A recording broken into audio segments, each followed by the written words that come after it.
വസ്സലാത്തു വസ്സലാം അലാ റസൂലിഹിൽ അമീൻ വലാ അലിഹി വസഹബി അജ്മഈൻ അമ്മാ ബഅദ്.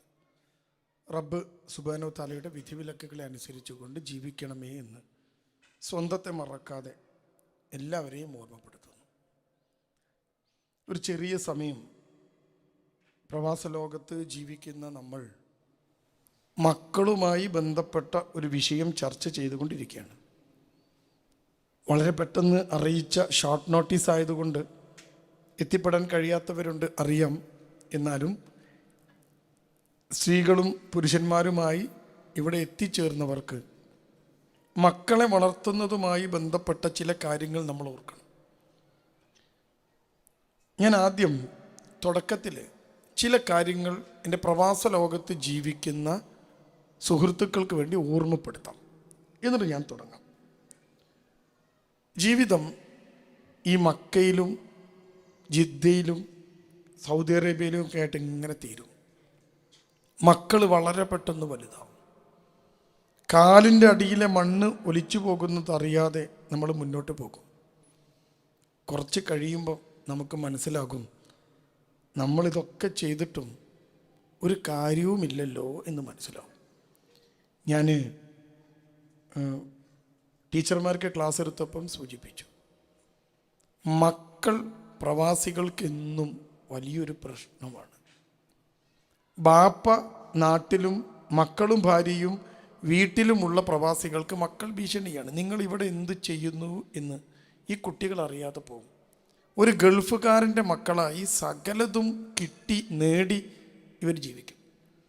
ഇനി നിങ്ങൾ ഇവിടെ കൊണ്ടുവന്ന് നിർത്തിയ മക്കളാണെങ്കിലോ ആ മക്കൾക്ക് ചില ഭാഗത്ത് ഏരിയയിൽ വികസനമില്ലാതെ പോകും. ചെയ്യുക എന്താ നമ്മളെന്നറിയും, കുട്ടികളവിടെ ഇങ്ങനെ വളർത്തും. വളർത്തിക്കഴിഞ്ഞ് കുറച്ച് പ്രായപൂർത്തിയൊക്കെ ആയി കഴിഞ്ഞാൽ ഒന്നുകിൽ 10ാം ക്ലാസ് കഴിഞ്ഞാൽ മക്കത്തിൻ്റെ ഒരു അവസ്ഥ, ഇവിടെ വിദ്യാഭ്യാസ സ്ഥാപനങ്ങൾ കുറവാണ്, പഠിപ്പിക്കാൻ കഴിയില്ല കുട്ടിയെ. 10ാം ക്ലാസ് വരെ തന്നെ പഠിപ്പിച്ചാൽ തന്നെ പ്രശ്നമാണ്. 10 കഴിഞ്ഞ് കുട്ടിയെ നമ്മൾ ഈ ഒരു ചെറിയ ഒരു 600-400 സ്ക്വയർ ഫീറ്റ് വീടിൽ നിന്ന് ഈ കുട്ടിയെ നമ്മൾ കൊണ്ടുപോയി നാട്ടിലെ +2 സ്കൂളിൽ പറിച്ച് നടും. ബ്രോയിലർ കോഴി ഗ്രൗണ്ട് തുറന്നു വിട്ട പോലെ ഉണ്ടാവും കുട്ടി. ആണും പെണ്ണും യാതൊരു അതിരുകളുമില്ലാതെ പെരുമാറുന്ന മക്കത്ത് ജീവിച്ച കുട്ടിയാണ്. നിക്കാബിട്ട് ആണും പെണ്ണും തൊടാതെ മുട്ടാതെ നോക്കാതെ കാണാതെ വളർന്ന കുട്ടി +2 എത്തി +1 എത്തുമ്പോൾ കാണുന്ന കാഴ്ച ലിബറലാണ്. അവിടുന്ന് തെറ്റിപ്പോയിട്ട് ഇപ്പം നോക്കൂ, ഞാൻ സൗദി അറേബ്യയിൽ എത്തിയിട്ട് ഞാൻ ഇപ്പോഴും എൻ്റെ ഫോണിലേക്ക് മെസ്സേജ് വന്നുകൊണ്ടിരിക്കുകയാണ്, സാറിനെ കാണാൻ പറ്റുമോ, സാറിനെ കാണാൻ പറ്റും. ഈ കാണാൻ പറ്റുന്ന ഒക്കെ കുട്ടികളുമായി ബന്ധപ്പെട്ട പ്രശ്നമാണ്. എന്താ പ്രശ്നം? ഒന്നുകിൽ നാട്ടിലെ കുട്ടി പ്രശ്നം ഉണ്ടാക്കുന്നു, ഈ കുട്ടി അവിടെ ചെല്ലുമ്പം അവിടുത്തെ സിറ്റുവേഷനിലേക്ക് ഇഴുകിച്ചേരാൻ കഴിയാതെ തെറ്റിപ്പോകും. അല്ലെങ്കിൽ പിന്നെ നമ്മൾ എന്താ ചെയ്യാന്നറിയോ, ഇവിടെ ഇങ്ങനെ കുറച്ച് മദ്രസയിലൊക്കെ പഠിപ്പിച്ച് ദീനൊക്കെ കൊടുത്ത് കുട്ടീനെ ഇങ്ങനെ മുന്നോട്ട് കൊണ്ടുപോയി ഒരു 18-19 വയസ്സാവുമ്പോൾ ഈ കുട്ടീനെ കല്യാണം കഴിപ്പിക്കാനുള്ള വഴി ഉണ്ടാക്കും. കല്യാണം കഴിഞ്ഞ് നാട്ടിലെ ഭർത്താവിനെയാണ് നിങ്ങളുടെ കുട്ടി കിട്ടിയതെങ്കിൽ ആ നാട്ടിലെ ഭർത്താവിനെ അഡ്ജസ്റ്റ് ചെയ്യാൻ പറ്റാതെ, അമ്മായിമ്മനെ അഡ്ജസ്റ്റ് ചെയ്യാൻ പറ്റാതെ കുട്ടി വിവാഹബന്ധം വേർപ്പെടുത്തി. എത്ര പ്രവാസികളുണ്ടെന്നറിയോ, കല്യാണം കഴിഞ്ഞ കുട്ടികൾ വിവാഹബന്ധം വേർപ്പെടുത്തി ഇപ്പോഴും ഈ നാട്ടിൽ താമസിക്കുന്നവർ. നാട്ടിൽ തിരിച്ചു പോകാൻ വയ്യ. ആൾക്കാർ ചോദിക്കും മോളെ കാര്യം എന്തായെന്ന്. നമ്മൾ ഉറക്കെ ചിന്തിക്കേണ്ട വിഷയം, ഞാൻ നിങ്ങളോട് ചോദിക്കുകയാണ്, എന്തിനാ ഇവിടെ ഇങ്ങനെ നിന്ന് കഷ്ടപ്പെടുന്നതെന്ന് ചോദിച്ചാൽ നിങ്ങൾ പറയുന്ന മറുപടി മക്കൾക്ക് വേണ്ടിയതായിരിക്കും അല്ലേ? അങ്ങനെ തന്നെ ആണ്. യഥാർത്ഥത്തിൽ ഈ മക്കൾക്ക് വേണ്ടി നിങ്ങൾ എന്ത് ചെയ്യുന്നു നിങ്ങൾ ചിന്തിച്ച് നോക്ക്. മക്ക എന്നത് സൗദി അറേബ്യയിലെ മറ്റു പ്രദേശങ്ങളിൽ നിന്ന് ഏറെ വ്യത്യസ്തമായി മലയാളികൾ ഉൾപ്പെടെ ജോലി ചെയ്യുന്ന സ്ഥലമാണ്. ഇവിടെ മിക്ക ആളുകളും മെഡിക്കൽ ഫീൽഡുമായി ബന്ധപ്പെട്ടവരാവും. ഭാര്യയ്ക്കും ജോലിയുണ്ട്, ഭർത്താവിനും ജോലിയുണ്ട്. കുട്ടി എന്ത് ചെയ്യും? ആരാ കുട്ടീനെ നോക്കുക? ഞാൻ ഒക്ടോബർ 12 വരെ സൗദി അറേബ്യയിലുണ്ട്. എൻ്റെ ഭാര്യ ഉംറ ചെയ്യണമെന്ന് ഏറെ ആഗ്രഹിച്ച് ഞാനും വരട്ടെ എന്ന് ചോദിച്ചതാണ്. അവളെ കൊണ്ടുവരുമ്പോൾ എൻ്റെ മക്കളെ നോക്കാൻ ആരും ഉണ്ടാവില്ല എന്നുള്ളത് കൊണ്ട് മക്കൾക്ക് വേണ്ടി അവളുടെ ആഗ്രഹം തൽക്കാലം ഞാൻ മാറ്റി വെച്ചതാണ്. മക്കളെന്ത് ചെയ്യും? ഒരു 10-15 ദിവസത്തിന് മക്കൾ അനാഥരാവും, നോക്കാൻ ആളുണ്ടാവില്ല, പ്രശ്നമാവും. ഇനി നമ്മൾ ഈ മക്കയിലെ ഇവിടെ ജീവിക്കുന്ന നിങ്ങളുടെ കാര്യം എടുത്ത് നോക്കും. നിങ്ങൾ കുട്ടി ഉണ്ടോ? ഉണ്ട്. ആരാ നിങ്ങളുടെ കുട്ടിയെ വളർത്തുന്നത്? ആരാ? എന്താ മക്കൾ കാണുന്നത്? കുട്ടിനെ അടക്കി നിർത്താനുള്ള ഒരേ ഒരു പണി എന്താണെന്നറിയോ നിങ്ങൾക്ക്? വൈഫൈ എടുക്കുക, ഒരു ടാബ് വാങ്ങി കൊടുക്കുക, ഒരു പ്രശ്നം ഉണ്ടാവില്ല. പക്ഷെ ആ ടാബിൽ കുട്ടി കാണുന്ന സാധനം എന്താ? സൗദിയിൽ LKG മുതൽ സൗദിയിൽ പഠിച്ച് ഇതൊക്കെ കഴിഞ്ഞ് ഡിഗ്രിയും കഴിഞ്ഞ് MBA കഴിഞ്ഞ് ഒരു ചെറുക്കൻ കല്യാണം കഴിച്ചു. MBA കഴിഞ്ഞതാ. കല്യാണം കഴിഞ്ഞ് കുറച്ച് കഴിഞ്ഞപ്പം 3 മാസം കഴിഞ്ഞപ്പോൾ അവൻ്റെ ഭാര്യ വീട്ടുകാരോട് പറഞ്ഞു, ഇവനുമായിട്ട് എനിക്ക് ഒത്തുപോകാൻ കഴിയില്ല എന്ന്. നല്ല ദീനുള്ള കുട്ടി. അപ്പോൾ വീട്ടുകാർ ചോദിച്ചു എന്താ പ്രശ്നമെന്ന്. അപ്പോൾ പെണ്ണ് പറഞ്ഞു, പ്രശ്നമൊന്നും പറയാൻ പറ്റില്ല, ഒത്തുപോകാൻ കഴിയില്ല. കൗൺസിലിങ്ങിന് വേണ്ടി കൊണ്ടുവന്നപ്പോഴാണ് ആ കുട്ടി തുറന്നു പറയേണ്ടത്, സാറേ അയാൾ വളർന്നതും പഠിച്ചതും ഒക്കെ ഈ സൗദിയിലാണ്, പക്ഷേ ഞാൻ അടുത്ത് കിടക്കുമ്പോൾ പോലും ഞാനൊന്ന് ഉറങ്ങി എന്ന് തോന്നിയാൽ അയാൾ ഡേറ്റിംഗ് ആപ്പിലേക്ക് പോവാണ്. ഏതോ പെണ്ണുങ്ങളെ വസ്ത്രമില്ലാത്ത ദൃശ്യങ്ങൾ പോലും എന്നെ അടുത്ത് കിടത്തിയിട്ട് ഈ മനുഷ്യൻ കാണുകയാണ്. പോൺ വീഡിയോ ഇല്ലാതെ ഭക്ഷണം കഴിച്ചില്ലെങ്കിൽ അയാൾക്ക് പ്രശ്നമല്ല. ഒരു ദിവസം പോൺ വീഡിയോ കാണാതെ ആ മനുഷ്യന് ഉറങ്ങാൻ കഴിയുന്നില്ല, ഭാര്യയെ തൃപ്തിപ്പെടുത്താൻ കഴിയില്ല. MBA കഴിഞ്ഞ് ഒരു കമ്പനിയിൽ ജോലി ചെയ്യുന്ന ചെക്കൻ. നോക്കുങ്ങൾ, ഞാൻ ആ ചെറുക്കനെ വിളിച്ചു. വളരെ കുറച്ച് ലീവിന് ഈ പ്രശ്നം പരിഹരിക്കാൻ വേണ്ടി നാട്ടിലെത്തി ആ ചെറുക്കനെ വിളിച്ച് ഞാൻ ചോദിച്ചു, നിനക്ക് എന്താ പറ്റിയത്? ഇതൊക്കെ തെറ്റാന്നറിയില്ലേ? തലയും താഴ്ത്തിയിരിക്കുന്ന അവൻ തല ഉയർത്താതെ പറഞ്ഞു, സാഹചര്യം അങ്ങനെയായിരുന്നു എന്ന്. ഞാൻ ചോദിച്ചു, എന്ത് സാഹചര്യം? എൻ്റെ ഉപ്പയും ഉമ്മയും ഒരുക്കി തന്ന സാഹചര്യം അങ്ങനെയായിരുന്നു. അവന്താ ഈ ചെറുക്കനെ 8ാം ക്ലാസ് മുതൽ പോൺ വീഡിയോ കാണുന്നുണ്ട്. നിങ്ങൾ എപ്പോഴെങ്കിലും ചിന്തിച്ച് നോക്കിയിട്ടുണ്ടോ? നിങ്ങളില്ലാതെ വൈഫൈ ഓണാക്കി ടാബ് എടുത്ത് കുട്ടി ഇരുത്തത് എന്താ കാണുന്നത്? നിങ്ങൾ എപ്പോഴെങ്കിലും ചിന്തിച്ച് നോക്കിയോ? ഇല്ല. കുട്ടിയെ അടക്കിയിരുത്താൻ നമ്മൾ ചെയ്യുന്ന എന്തൊക്കെ വൃത്തികേടാണ്, എന്തൊക്കെയാണ് കാണുന്നത്. ഡേറ്റിംഗ് ആപ്പിൽ അവൻ കയറാൻ തുടങ്ങിയത് +1 പഠിക്കുമ്പോഴാണ്. എന്താ ചെയ്യുക?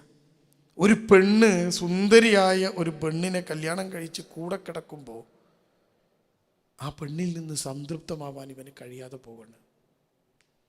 അവൻ തലയും തത്തിരിക്കുക. What can I do? എനിക്കൊന്നും ചെയ്യാൻ കഴിയില്ല. ആ പെൺകുട്ടി പറഞ്ഞു, നിനക്ക് നിൻ്റെ വഴി, എനിക്ക് എൻ്റെ വഴി. ഒരു പിരിഞ്ഞു. ഈ ചെറുക്കനെ നമ്മളിനി എന്ത് ചെയ്യും? നമ്മൾ ചിന്തിക്കേണ്ടോ അതൊക്കെ? പുതിയ ജനറേഷൻ്റെ പേര് ജനറേഷൻ ആൽഫ എന്നാണ്. ഇത് പറഞ്ഞാൽ ഇൻ്റർനെറ്റിൻ്റെ ആർട്ടിഫിഷ്യൽ ഇൻ്റലിജൻസിൻ്റെ ലോകത്ത് ജനിച്ചു വീണ കുട്ടിയാണ്.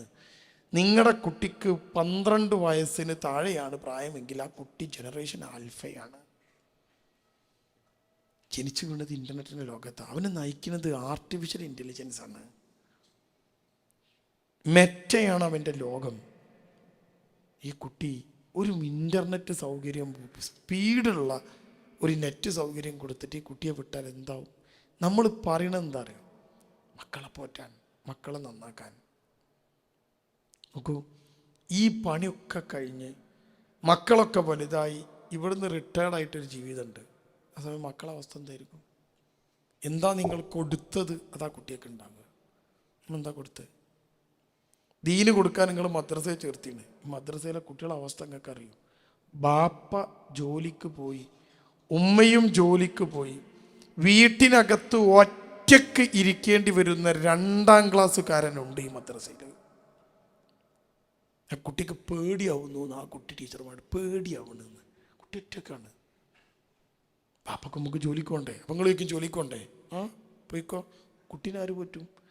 നിങ്ങൾ ചെയ്തില്ലെങ്കിൽ ആ ജോലി ചെയ്യാൻ മറ്റൊരു പെണ്ണ് വരും. കുട്ടി നോക്കാൻ ആര് വരും? പ്രശ്നമാണ്. പോറ്റാൻ കഴിയില്ലെങ്കിൽ മക്കളുണ്ടായിട്ട് കാര്യമില്ല. പ്രസവിക്കലല്ല മനുഷ്യന്, പോറ്റല പ്രധാനം. അപ്പം നിങ്ങൾ ചോദിക്കും 24 മണിക്കൂറും ഇവരെ നോക്കി നമ്മൾ വീട്ടിലിരിക്കണമെന്ന്. വേണ്ട. അങ്ങനെ ഇരിക്കാൻ കഴിയാത്ത ആളുകളാണെങ്കിൽ അതിനു വേണ്ടിയുള്ള വഴി നമ്മൾ ഒരുക്കണം. കാരണം എന്താ, നമുക്ക് ഏറ്റവും വലിയ നഷ്ടത്തിലേക്ക് നമ്മളല്ലെങ്കിൽ ചെന്നു പോകും. ഞാൻ ചില ഓർമ്മപ്പെടുത്തലുകൾ പെടുത്തിയെന്ന് മാത്രമേ ഉള്ളൂ. ഇന്ന് നമ്മൾ ചിന്തിക്കുന്നതിനപ്പുറത്തുള്ള വഴികളിലൂടെയാണ് മക്കൾ നടക്കുന്നത്. നിങ്ങളൊക്കെ എന്താ ചിന്തിക്കുന്നത്? നിങ്ങൾക്ക് അറിയാത്ത കാര്യങ്ങൾ കുട്ടിക്ക് മൊബൈൽ ഫോണിൽ അറിയാം.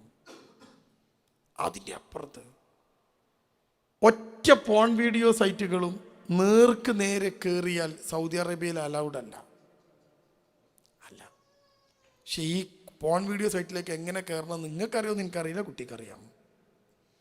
സ്കൂളിൽ 4ാം ക്ലാസ്സുകാരന് സ്കൂളിനകത്ത് സംസാരിച്ചുകൊണ്ടിരിക്കുന്നത് VPN വഴി എങ്ങനെ ഇതിലേക്ക് കയറാം എന്നാ. നമ്മളെ കുട്ടിക്ക് തെറ്റിപ്പോവാനുള്ള അവസരമുണ്ടാക്കി കൊടുത്തിട്ട് അവൻ തെറ്റി എന്ന് പറഞ്ഞ് കരഞ്ഞിട്ട് ഒരു കാര്യവുമില്ല എന്ന് എൻ്റെ ശബ്ദം കേൾക്കുന്ന മക്കയിലെ 2 പേരും ജോലി ചെയ്യുന്നവരോ ഒരാൾ ജോലി ചെയ്യുന്നവരോ ആളുകൾ ചിന്തിക്കണം. ഇനി 2 പേരും ജോലി ചെയ്യുമ്പോഴുള്ള കുഴപ്പമെന്താ? കുട്ടികൾ നടക്കട്ടെ. എപ്പോഴാണ് അവർ ജീവിക്കല്? ഭാര്യയ്ക്ക് നൈറ്റ് ഡ്യൂട്ടി ആകുമ്പോൾ ഭർത്താവ് പകൽ ഡ്യൂട്ടി, ഭർത്താവ് പകലുള്ളപ്പോൾ ഭാര്യ രാത്രി. ഇവരെന്തിനാ ഇവിടെ നിൽക്കുന്നത്?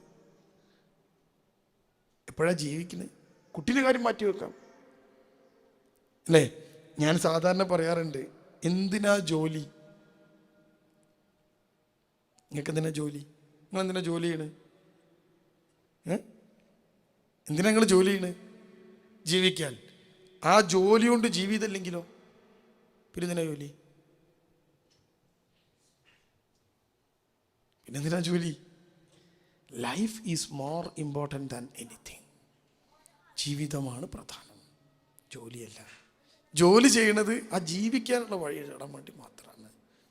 എത്ര കിട്ടിയാലും നിങ്ങൾക്ക് മതിയാവൂല എന്ന് നിങ്ങൾ മനസ്സിലാക്കുക. ഞാനും അങ്ങനെയാണ്. നിങ്ങൾക്ക് 2 ലക്ഷം ശമ്പളം ഉണ്ടോ? ഭാര്യയ്ക്കും 2 ലക്ഷം ശമ്പളം ഉണ്ടോ? നിങ്ങൾ ചിന്തിക്കുക 3 ലക്ഷം ആക്കണതിനെ കുറിച്ചാണ്. എന്നിട്ട് കടം ബാക്കി ഉണ്ടാവും അല്ലേ? ഇല്ലേ? ആ മക്കത്ത് ഹറമിൽ ഒരു ചൂലും ഒരു പാത്രവുമായി അടിച്ചു വരാൻ നിൽക്കുന്ന ആളും ജീവിക്കുന്നുണ്ട്. അയാൾക്ക് കിട്ടണത് 800 900 റിയാലായിരിക്കും. ജീവിതമുണ്ട്. അയാൾക്ക് ചിലപ്പോൾ നമ്മളെക്കാളും ജീവിതം ഉണ്ടാവും. നമ്മൾ ചിന്തിച്ചു നോക്ക്. ഇവിടെ നിന്നുകൊണ്ട് ചില ചിന്തകൾക്ക് എല്ലാവരും ഇന്ന് തന്നെ പോയി ജോലി രാജിവെച്ച് ഭാര്യ ഭർത്താവിൻ്റെയും ഭർത്താവ് ഭാര്യൻ്റെയും മുഖത്ത് നോക്കി ഇരുന്നാൽ ഇവിടുന്ന് വാടക കൊടുക്കാനൊന്നും കഴിയില്ല. ഇതിന് ഒരു വഴി നമ്മൾ ഉണ്ടാക്കണം. മക്കളെ ഏറ്റവും പ്രധാനം, മക്കളെ വളർത്തണം. വളരാൻ മക്കളെ അനുവദിക്കരുത്. വളരൽ വളർത്തൽ രണ്ട് വാക്കാ. വളരൽ എന്ന് പറഞ്ഞാൽ ഓട്ടോമാറ്റിക്കാണ്, നാച്ചുറലാണ്. വളർത്തൽ എന്ന് പറഞ്ഞാൽ അതിൽ ഇൻ്റർഫിയറൻസ് ഉണ്ട്.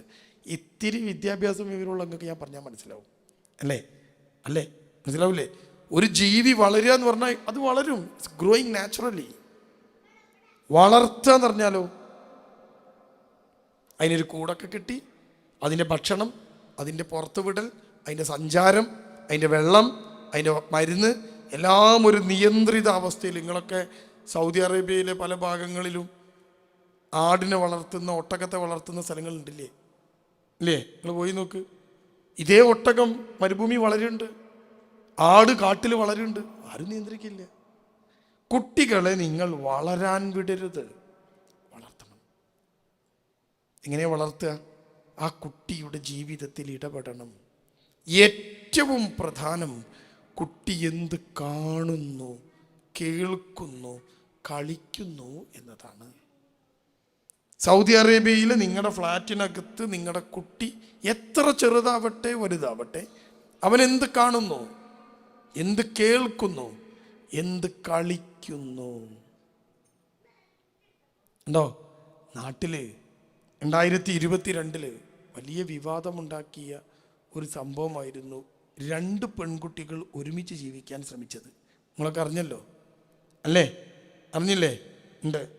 ആ കുട്ടികൾ ഇന്നും സമൂഹത്തിൻ്റെ മുന്നിൽ ഒരു ചോദ്യചിഹ്നമായി നിന്ന് നിൽക്കുകയാണ്. ഇൻ്റർവ്യൂകളും മറ്റുമൊക്കെ ആയിട്ട് 2 പെൺകുട്ടികൾ ഇങ്ങനെ ജീവിതത്തിന് മുമ്പ് നിൽക്കുകയാണ്. എന്താകും എന്നറിയില്ല. നമുക്ക് ചോദ്യചിഹ്നമായിട്ട് അവർ നിൽക്കുകയാണ്. ഞാൻ ചോദിക്കട്ടെ നിങ്ങളോട്, ഈ കുട്ടികൾ എവിടെ വളർന്നാന്ന് നിങ്ങൾക്കറിയോ? ഞാനതായി പറഞ്ഞുകൊണ്ടിരിക്കണത്, അതല്ല ഞാനീ പറഞ്ഞുകൊണ്ടിരിക്കണത്. അവർക്ക് എവിടുന്നാണ് ഈ ആശയം കിട്ടിയത് നിങ്ങൾക്കറിയാം? സൗദി അറേബ്യയിൽ ഇല്ലല്ലോ ഈ ആശയം. ആണും പെണ്ണും ഒരുമിച്ച് ജീവിക്കുന്ന ഹോമോസെക്ഷാലിറ്റി സൗദിയിലില്ലല്ലോ. ഇവർക്ക് എവിടുന്നാ അത് കിട്ടിയത്? അവർക്കത് കിട്ടിയത് അവർ കണ്ടതിൽ നിന്നാണ്. എന്താ കണ്ട്? ഇൻസ്റ്റഗ്രാമും ഫേസ്ബുക്കും ഒക്കെ സൈബർ ഇടങ്ങൾ സ്വതന്ത്ര ചിന്തയുടെ LGBTQ വിളനിലങ്ങളാണ്.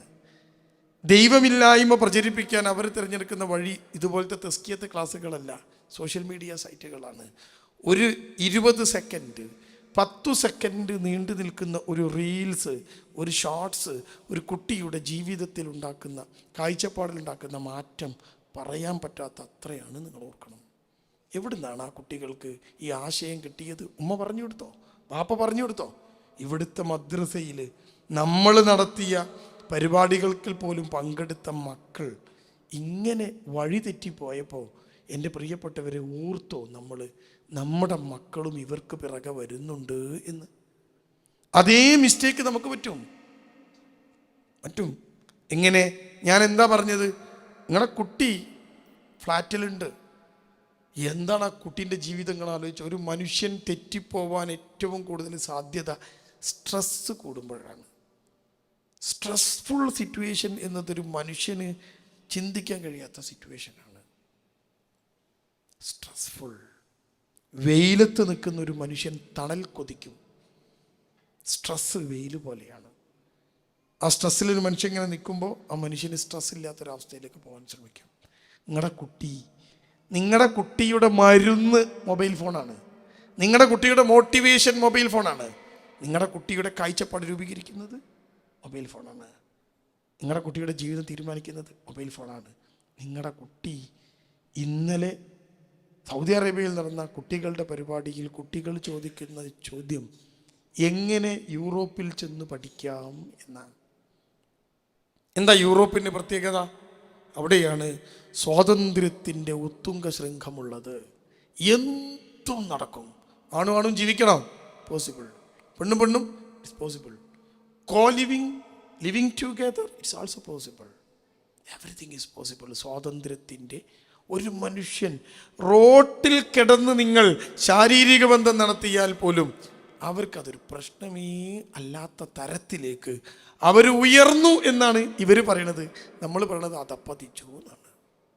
മൃഗങ്ങളെപ്പോലെ നടു റോട്ടിൽ നിന്ന് ഇണചേരുന്ന വൃത്തികെട്ട ഒരു സംസ്കാരത്തെ വാരിപ്പുണരാൻ ഈ കുട്ടി എങ്ങനെയാണ് അവളുടെ മനസ്സ് പാകപ്പെടുത്തിയത്? പെൺകുട്ടിയാ ചോദിക്കുന്നത്. മക്കനെ ഇട്ട് പർദ്ദയിട്ട് നിക്കാബിട്ട് നടക്കുന്ന ഉമ്മമാർ, ബാപ്പയും പൊറ്റിയ സൗദിയിലെ അവസ്ഥയിൽ ജീവിക്കുന്ന കുട്ടി ചോദിക്കുക നമുക്ക് എങ്ങനെയാണ് പോകാൻ പറ്റുക? അതിൻ്റെ സ്കോപ്പ് എന്താണ്? നിങ്ങൾ ചിന്തിച്ച് നോക്കിയോ ഈ കുട്ടിൻ്റെ അവസ്ഥ എന്താണ് എന്ന് എപ്പോഴെങ്കിലും? ഇവിടെ നിന്നുകൊണ്ട് നാം ചിന്തിക്കേണ്ടത് ഈ കുട്ടിയുടെ കാഴ്ചപ്പാടിനെ രൂപപ്പെടുത്തുന്നതിൽ ഈ കുട്ടിയുടെ കാഴ്ച വളരെ പ്രധാനമാണ്. എന്തെങ്കിലും മക്കൾ കാണുന്നത്? നിങ്ങളെന്താ കാണുന്നത്? കൗൺസിലിംഗ് സെൻറ്ററുകളിലൊക്കെ ചെന്ന് നിങ്ങൾ അന്വേഷിച്ച് നോക്ക്. 40 വയസ്സുള്ള മക്കളുള്ള 40 വയസ്സുള്ള ഒരു മനുഷ്യന് 10ാം ക്ലാസ് പഠിക്കുന്ന കുട്ടി ഉണ്ടാവും. 10ാം ക്ലാസ് പഠിക്കുന്ന മകളുള്ള 40 വയസ്സുകാരനെ കൊണ്ട് ഭാര്യ വന്നിട്ട് സ്വകാര്യമായിട്ട് പറയുകയാണ് സാറൊന്ന് ഉപദേശിക്കണം, അയാൾ വേണ്ടാത്തരം കാണുന്നുണ്ട്, സാർ ഉപദേശിക്കണം. 60 വയസ്സുള്ള മുത്തച്ഛൻ ഉപ്പാപ്പ മോളെ കല്യാണം കഴിച്ചിട്ട് ആ മകൾക്ക് 8ഉം 10ഉം വയസ്സുള്ള മക്കളുള്ള 60കാരൻ തൻ്റെ റൂമിനകത്തേക്ക് ഭാര്യ പെട്ടെന്ന് കടന്നു ചെന്നപ്പം അയാളുടെ മൊബൈലിൽ കാണുന്നത് അശ്ലീലാണ്. അയാളെ കയ്യും പിടിച്ച് താടിയുള്ള നിസ്കാരത്താമ്പുള്ള ആ മനുഷ്യനെ കൊണ്ടുവന്ന് ഭാര്യ പറയുകയാണ് ആരും അറിഞ്ഞിട്ടില്ല സാറേ, അറിഞ്ഞാൽ ആത്മഹത്യ ചെയ്യേണ്ടി വരും. മനുഷ്യൻ 60 വയസ്സുള്ള മനുഷ്യൻ 77ഉം 60ഉം 40ഉം വയസ്സുള്ള ഒരു മനുഷ്യനെ വൃത്തികേടിലേക്ക് നയിക്കാൻ ഈ കാഴ്ച പറ്റുമെങ്കിൽ എൻ്റെ പ്രിയപ്പെട്ടവരെ നിങ്ങൾ ചിന്തിച്ചോ, നിങ്ങളുടെ കുട്ടിയുടെ പ്രായം അത് 8ഉം 10ഉം 12ഉം ഒക്കെ വയസ്സാണ്. അതിൽ ഏറ്റവും രസകരമായ സാധനം താരങ്ങൾക്ക് പുതിയ പഠനങ്ങൾ തെളിയിക്കുന്ന ഒരു സാധനം, നിങ്ങൾ മനസ്സിലാക്കി വെക്കണം. പോൺ വീഡിയോ സൈറ്റുകളിൽ ഏറ്റവും കൂടുതൽ പേർ കണ്ടുകൊണ്ടിരിക്കുന്നത്, ആ കണ്ടുകൊണ്ടിരിക്കുന്ന കാറ്റഗറി എന്നത് ഹോമോസെക്ഷുവാലിറ്റിയാണ്. പുതിയ പഠനങ്ങളാണ്. ഈ പോൺ വീഡിയോ സൈറ്റുകളുടെ കാര്യങ്ങളൊക്കെ അവരുടെ കയ്യിലുണ്ട്. ഹോമോസെക്ഷുവാലിറ്റിയാണ് പെൺകുട്ടികൾക്ക് കൂടുതൽ കണ്ടുകൊണ്ടിരിക്കുന്നത് മൊബൈൽ ഫോണിൽ. ഈ കാഴ്ച ആ കുട്ടിയുടെ കാഴ്ചപ്പാട് മാറ്റിയെടുക്കും, പേഴ്സ്പെക്റ്റീവ് ചേഞ്ച് ചെയ്യും. ആൺകുട്ടി കണ്ടുകൊണ്ടിരിക്കണം എന്താ അറിയും നിങ്ങൾക്ക്? ആൺകുട്ടി കണ്ടുകൊണ്ടിരിക്കുന്നതും ഇതുപോലത്തെ ലൈംഗിക വൈകൃതങ്ങളാണ്. നോർമലായ ഒരു സെക്ഷുവൽ ലൈഫ് ഒരു പോൺ വീഡിയോ സൈറ്റിൽ ഉണ്ടാവില്ല. അതൊക്കെ വൈകൃതങ്ങളാണ്. ആ വൈകൃതങ്ങളെ കൃത്യമായി കുട്ടിയുടെ മുമ്പിൽ കാണിക്കുമ്പോൾ കുട്ടി മനസ്സിലാക്കുന്നത് ഇതാ പ്രശ്നം എന്ന്. വിവാഹം കഴിഞ്ഞ് കയ്യിലെ മൈലാഞ്ചി ചുവപ്പ് മാറുന്നതിന് മുമ്പ് കൗൺസിലിംഗ് സെൻ്ററുകളിലെത്തി കുട്ടികൾ പറയാണ്, ഇയാൾ എന്നെ റേപ്പ് ചെയ്യുന്ന പോലെ എന്നോട് പ്രവർത്തിക്കുന്നു എന്ന് പറയുമ്പോൾ ഡിഗ്രിയും PGയും അതിനപ്പുറത്തേക്കുള്ള കോഴ്സും കഴിഞ്ഞവനാ, ഡോക്ടർ പോലും MBBS കഴിഞ്ഞവർ ഒരു പെണ്ണിനെ എങ്ങനെയാണ് കൈകാര്യം ചെയ്യാന്ന് അവനറിയില്ല. അവൻ കണ്ട കാഴ്ച ഏതാണ്?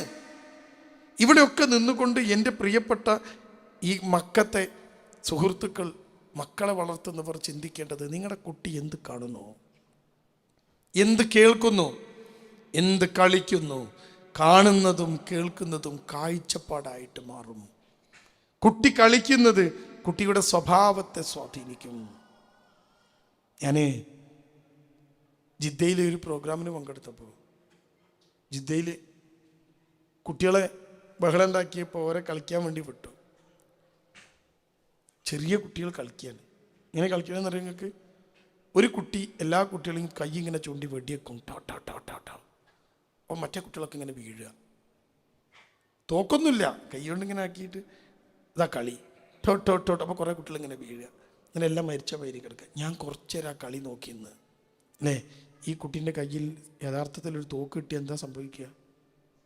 അതെന്ത് സംഭവിക്കുമെന്ന് യൂറോപ്പിൽ അമേരിക്കയിൽ നോക്കിയാൽ നിങ്ങൾക്ക് മനസ്സിലാവും. തോക്കുമായി സ്കൂളിലെത്തിയ ബാലൻ 24 പേരെ വെടിവെച്ച് കൊന്നു എന്ന് വാർത്തകൾ വായിച്ചിനോ? ആ വാർത്ത നിങ്ങൾക്ക് സൗദിയിൽ നിന്നും ദുബൈയിൽ നിന്നും ഖത്തറിൽ നിന്നൊക്കെ പടുത്ത് കേൾക്കാം. ഈ കുട്ടി ഇങ്ങനെ തോക്ക് ചൂണ്ടിയിട്ട് മറ്റു കുട്ടികളെ കളിക്കൽ വെടിവെച്ച് കൊല്ലലാണ് കളി എന്ന് പഠിച്ചത് കുട്ടി കളിച്ച കളിയിൽ നിന്നാണ്. എന്താ കളിയാ കുട്ടി കളിച്ചിട്ടുണ്ടാവുക? ഞാൻ പറയണ്ടല്ലോ, നിങ്ങൾക്കറിയാലോ. ഞാൻ എന്താ പറഞ്ഞത്? 3 എണ്ണം. മക്കള് എന്ത് കാണുന്നു? ഒരു ഉമ്മക്കും ബാപ്പക്കും, നിങ്ങൾ ജോലിക്ക് പോയിക്കോ, 2 ആളും പണിയെടുത്തോ, പൈസ ഉണ്ടാക്കിക്കോ. പക്ഷേ മക്കൾ എന്താ കാണുന്നത്, എന്താ കേൾക്കണത്, എന്താ അവർ കളിക്കുന്നത്, ആരൊക്കെയായിട്ടാണ് കൂട്ട്? നിങ്ങൾ ചിന്തിക്കണം. കഴിഞ്ഞോ? ഇല്ല. ഈ കുട്ടിൻ്റെ അവസ്ഥ എന്താ? മക്കത്ത് കുടുംബമായി ജീവിക്കുന്ന നിങ്ങൾക്കൊരു പ്രത്യേകത എന്താ അറിയോ? നഴ്സാണ്, ഡോക്ടറാണ്, വിദ്യാഭ്യാസമുള്ള ജോലി ചെയ്യുന്നവരാണ്. നമുക്കൊരു കാര്യത്തിൽ വാശിയുണ്ട്, നമ്മളെ കുട്ടി ടോപ്പ് സ്കൂളിൽ പഠിക്കണമെന്ന്. വാശിയില്ല നിങ്ങൾക്ക്? ഇല്ലേ? നല്ല സ്കൂൾ മക്കത്തുണ്ടോ? അപ്പോൾ ഇങ്ങോട്ട് അങ്ങോട്ട് പറഞ്ഞേക്കുക, ജിദ്ദയ്ക്ക്. സ്കൂൾ ബസ് ജിദ്ദയിലെത്താൻ എത്ര സമയം എടുക്കുന്നവരും? 1 മണിക്കൂറോ? 1 മണിക്കൂർ കൊണ്ട് സ്കൂളിലെത്തുന്ന ജിദ്ദയിൽ നിന്ന് മക്കത്തെത്തുന്ന ബസ് ഉണ്ടെങ്കിൽ നിങ്ങൾ പറയണ പണി ഞാൻ ചെയ്യും. നിങ്ങളെന്താ വിചാരിച്ച് ഇവിടുന്ന് മക്കത്തുനിന്ന് കുട്ടികളെ കയറ്റിയാണ്ട് ബസ് ഇവിടുന്ന് സ്പീഡ് ട്രാക്കിൽ നേരെ ജിദ്ദയ്ക്ക് വിടുക? ഈ മക്കയിലെല്ലാ ഇടവഴി കൂടി ബസ് പോകും. അവിടെ നിന്നൊക്കെ കുട്ടികളെ പെറുക്കണം. എപ്പോഴാ കുട്ടിക്ക് സ്കൂള്? 9 മണിക്ക്. എത്ര മണിക്ക് വിടും? കുട്ടിക്ക് സ്കൂൾ എത്ര മണിക്ക് വിടും? സ്കൂള് തുടങ്ങുക 9 മണിക്കല്ലേ? മോർണിംഗിൽ 9 മണിക്കല്ലേ തുടങ്ങുക ജിദ്ദയിലെ സ്കൂൾ എപ്പോഴാണ് വിടുക? ബാക്കിയൊക്കെ വിട്. സ്കൂൾ എപ്പോഴാണ് വിടുക? 4 മണി അല്ലേ? 10, 11, 12, 1, 2, 3, 4 എത്ര മണിക്കൂറായി? 7 മണിക്കൂർ സ്കൂളിലിരിക്കാൻ ആ കുട്ടി ബസ്സിൽ എത്ര സമയം ഇരിക്കുന്നുണ്ട്? തന്നെ നിങ്ങളൊരു കാര്യം ചെയ്തോ, നിങ്ങൾ ജിദ്ദയിൽ പോയിട്ട് വീടെടുത്ത് താമസിച്ചോ, എന്നും മക്കത്തേക്ക് എന്നാൽ മതി. നിങ്ങൾക്ക് പറ്റൂലല്ലേ? പറ്റൂലല്ലോ. നിങ്ങൾ ജിദ്ദയിൽ പോയി താമസിക്കി. എന്നിട്ട് കുട്ടികളെ ജിദ്ദയിലെ സ്കൂളിൽ പറഞ്ഞു വെച്ചോ, കുട്ടി പെട്ടെന്ന് സ്കൂളിൽ പോയി വരും. നിങ്ങളെന്നും ഇങ്ങോട്ട് വന്നാൽ പോരെ? അന്തേ നിങ്ങൾക്ക് വിശ്രമിക്കണം അല്ലേ? എന്നും യാത്ര ചെയ്യാൻ പറ്റൂല. ഇതൊക്കെ കുട്ടീനെ തലേക്കാടിന് തന്നെ 2 മണിക്കൂർ 2.5 മണിക്കൂർ ബസ്സിനകത്ത് മുഷിഞ്ഞിരിക്കുന്നു നിങ്ങളെ കുട്ടി. 9 മണിക്ക് സ്കൂളിലെത്തുമ്പോഴേക്ക് പഠിക്കാൻ അവന് ഭയങ്കര ഇൻട്രസ്റ്റ് ആയിരിക്കും അല്ലേ? നിങ്ങൾ ആലോചിച്ച് നോക്കിയിരിക്കുക അതെന്താന്ന്. ആ സ്കൂള് വിട്ട് കഴിഞ്ഞാൽ നമ്മളൊക്കെ കാലത്ത് എങ്ങനെ, നിങ്ങളൊക്കെ നാട്ടിലെ സ്കൂളിൽ പഠിച്ചവരൊന്ന് കൈവക്കി അല്ലേ? കൈവക്കില്ലേ? ഞാൻ നിങ്ങൾക്കൊരു സാധനം ചൊല്ലിത്തരാം. ജനഗണമന അധിനായക. നിങ്ങൾക്ക് നമ്മളെ എന്താ അറിയാലോ? ഇത് കേട്ടിട്ട് അവസാനം എൻ്റെ കുട്ടികൾ നാട്ടിലെ സ്കൂളിൽ പഠിക്കുക. എൻ്റെ മോന് ജനഗണമന ചൊല്ലുമ്പോൾ, ദേശീയ ഗാനം ചൊല്ലുമ്പോൾ അവസാനം ജയ ഹേ ജയ ഹേ ജയ എന്താ സാധനം? ഇവൻ്റെ വിചാരം ദേശീയ ഗാനത്തിൻ്റെ കൂടെ ഉള്ളതാണ് ഈ ട്രെന്ന. കാരണം ഇതുകൊണ്ട് കഴിഞ്ഞാൽ ഇവിടെ സ്കൂളിൽ ബെല്ലടിക്കുകയാണ്. നമ്മളൊക്കെ നിങ്ങൾക്ക് അറിയാലോ, ബെഞ്ചിലിങ്ങനെ ദേശീയഗാനം തുടങ്ങുമ്പോൾ നിൽക്കും, ഓരോന്ന് പറയുമ്പോഴും കാലിങ്ങനെ പോകും അല്ലേ? ജയഹേന്ന് എത്തുമ്പോഴേക്ക് പിന്നെ മറ്റേ വാതിലിൻ്റെ അടുത്തെത്തിണ്ടാവും അല്ലേ? അവസാനത്തെ ജയഹങ്ങൾ കേൾക്കുക ഗേറ്റിൻ്റെ അടുത്തുനിന്നായിരിക്കും. ഈ ഗേറ്റും കിടന്ന് നിങ്ങൾ സ്കൂൾ വിട്ടാൽ 5 മിനിറ്റ് കൊണ്ട് നിങ്ങൾ വീട്ടിലെത്തി. സ്കൂളിലേക്ക് നടന്നാൽ പോവുക. സ്കൂൾ വിട്ടാണ്ട്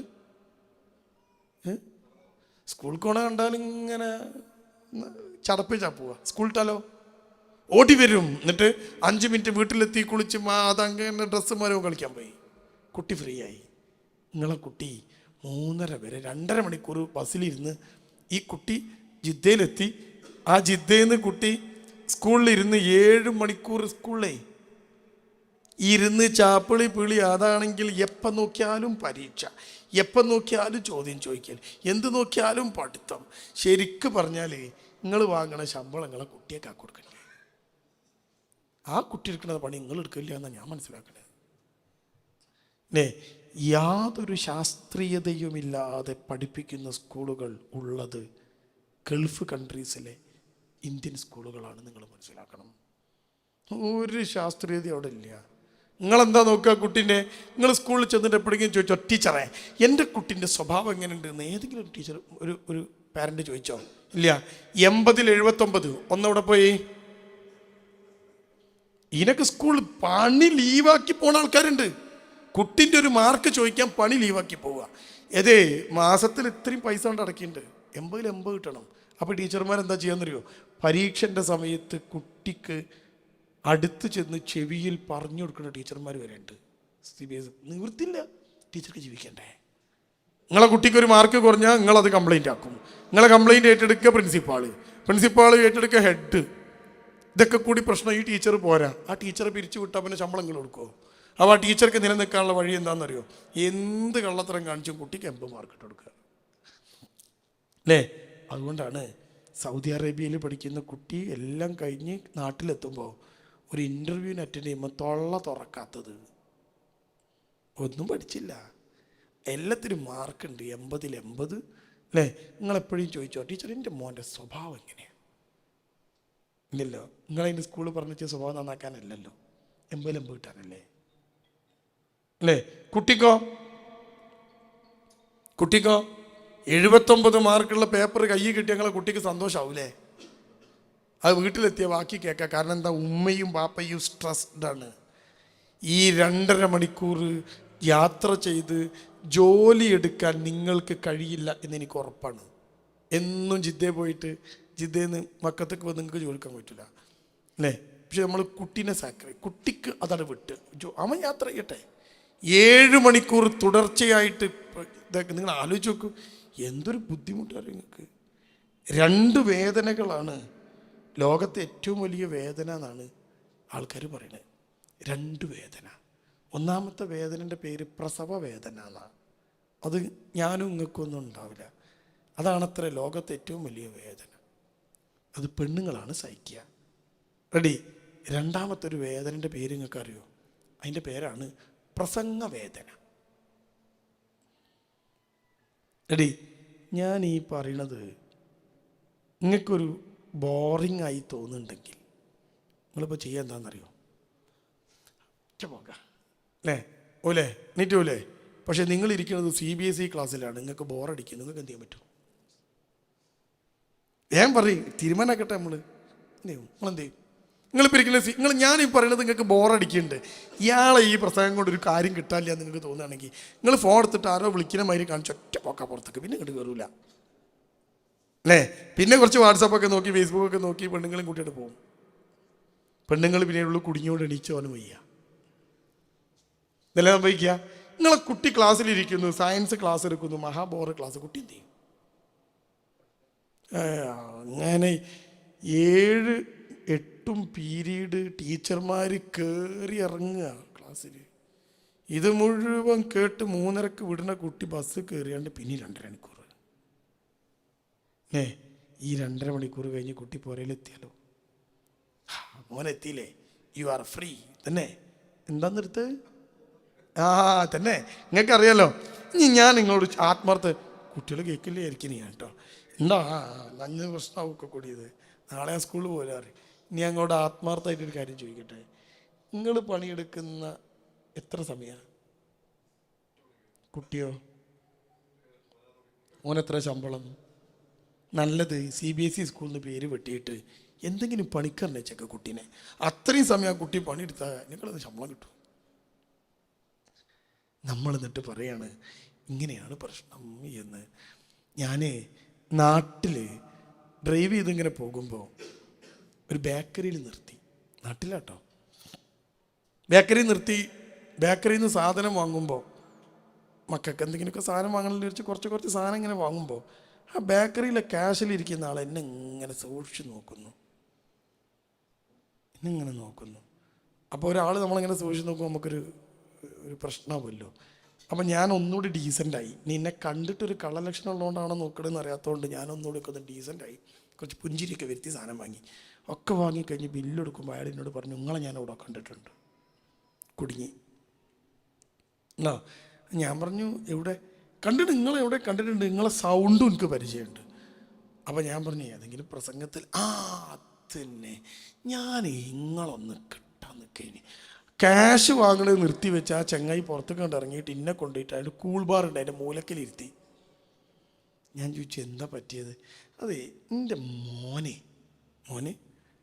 മോനെ ട്യൂഷന് പോകാൻ ഭയങ്കര മടി. അയാളെ പ്രശ്നം അപ്പം അത് നാട്ടിൽ. ഞാൻ ചോദിച്ചു മോൻ എത്രല്ല പഠിക്കുന്നത്? 7th. അടുത്ത കൊല്ലം 8 അല്ലേ സാറേ? അത് കഴിഞ്ഞ് 2 കൊല്ലം കഴിഞ്ഞാൽ 10 അല്ലേ? നമ്മളിപ്പോഴേ നോക്കണ്ടേ? നമ്മൾ നോക്കണം. എന്നിട്ട് അവന് എപ്പോഴാണ് ട്യൂഷൻ? സ്കൂൾ വിട്ട് വന്നാൽ ട്യൂഷൻ. എങ്ങനെ ട്യൂഷൻ? അത് അപ്പുറത്തൊരു വീട്ടിൽ 3-4 കുട്ടികളെ ഒരു പെണ്ണ് പഠിപ്പിക്കുന്നുണ്ട്. അതാ ട്യൂഷൻ. എപ്പോൾ തുടങ്ങും? സ്കൂൾ വിട്ടാൽ തുടങ്ങും. ശരി. എന്നിട്ട് അയാൾ എന്നോട് ചോദിക്കുക ഇവനെ ഒന്ന് ട്യൂഷന് പറഞ്ഞേക്കാൻ എന്താണ് വഴി? അപ്പം ഞാനിങ്ങനെ ചിരിച്ചു അയാളോട്. ആ മനുഷ്യനോട് ഞാൻ ചോദിച്ചു ഇതാരതാ ഈ ബേക്കറി? അയാൾ പറഞ്ഞു എൻ്റെത്. ഞാൻ പറഞ്ഞു ബേക്കറിയാണ്. എപ്പോൾ തുറക്കും? 8 മണിക്ക്. എപ്പോൾ പൂട്ടും? 9 മണി ആകുമ്പോൾ പൂട്ടും. ശരി, നിങ്ങൾ 8 മണിക്ക് ബേക്കറിയിൽ വന്നു, 9 മണിക്ക് ബേക്കറി പൂട്ടി. വീട്ടിലേക്ക് കയറുമ്പോൾ നിങ്ങളെ ഭാര്യ പറയാണ് കയറാനായിട്ടില്ല, 3 മണിക്കൂറും കൂടി ബേക്കറിയിൽ ഇരുന്നിട്ട് വന്നാൽ മതി.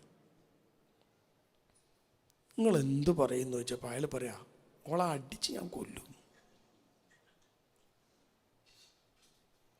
ഇത് 9 മണി വരെ ഇവിടെ ഇരുന്ന് തല പുണ്ണായിട്ട് ഒന്ന് കിടന്നുറങ്ങാൻ ഒന്ന് സ്നേഹം കിട്ടാൻ വേണ്ടി ചെല്ലുകയാണ്. അപ്പോൾ ഓള് പറയാണ് ഒരു ബേക്കറി അല്ലേ കഴിഞ്ഞിട്ടുള്ളൂ, നിങ്ങൾ ഒരു ബേക്കറിയിൽ 3 മണിക്കൂർ ഇരുന്നിട്ട് വന്നാൽ മതി. ഇനി നിങ്ങൾ ഈ കുട്ടീൻ്റെ സിറ്റുവേഷൻ ആലോചിച്ച് നോക്കിയാൽ, ഈ ചങ്ങാതി രാവിലെ പോയിട്ട് വൈകുന്നേരം വരെ ക്ലാസ്സിലിരുന്ന കുട്ടി വീട്ടിൽ സ്വൈര്യത്തിൽ കയറി ഉമ്മ പറയാണ് കുളിച്ച് മാറ്റി ട്യൂഷൻ. നിങ്ങളെ കുട്ടീൻ്റെ കയ്യിൽ തോക്ക് കിട്ടാതെ നോക്കണം. ആദ്യം വെടിവെച്ചിട്ട് നിങ്ങളായിരിക്കും. ഇനി നിങ്ങൾ തീരുമാനിച്ചോ നമ്മുടെ മക്കൾക്ക് എന്തു പറ്റി എന്ന്? നിങ്ങൾ തീരുമാനിച്ചോ അല്ലേ? അതുകൊണ്ട് 2 ആളും ജോലിക്ക് പോകുന്നുണ്ട്.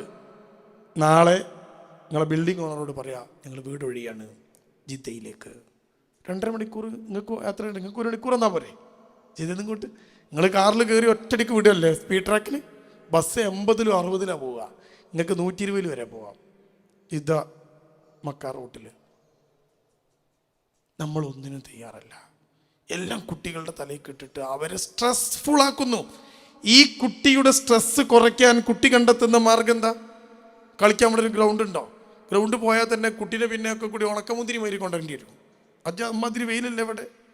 കുട്ടി സ്ട്രെസ് കുറയ്ക്കാൻ കണ്ടെത്തുന്ന വഴി എന്താ? അവൻ്റെ കയ്യിൽ ടാബുണ്ട്, ഫോണുണ്ട്. അവൻ പോകുന്ന വഴികൾ അവൻ്റെ ആസ്വാദനത്തിൻ്റെ വഴികൾ മാത്രമായി മാറുമ്പോൾ കുട്ടി തെറ്റിപ്പോകും എന്ന് നിങ്ങൾ ഓർക്കണം. ഇതൊക്കെ മനസ്സിലാക്കുമ്പോഴാണ് നമുക്ക് ഇവിടെ ജീവിക്കാൻ നമുക്കൊരു ഔട്ട്ലുക്ക് ഉണ്ടാക്കുക. ഇങ്ങനെയൊക്കെ ആണെങ്കിലും ഇപ്പം ഞാൻ ചോദിച്ചാലും നിങ്ങൾ പറയും, ആർക്ക് വേണ്ടിയാ ഇതൊക്കെ ചെയ്യണത്? തന്നെ തന്നെ. മക്കളോട് ചോദിച്ചാൽ മക്കൾ പറയും, ഞങ്ങൾക്ക് വേണ്ട.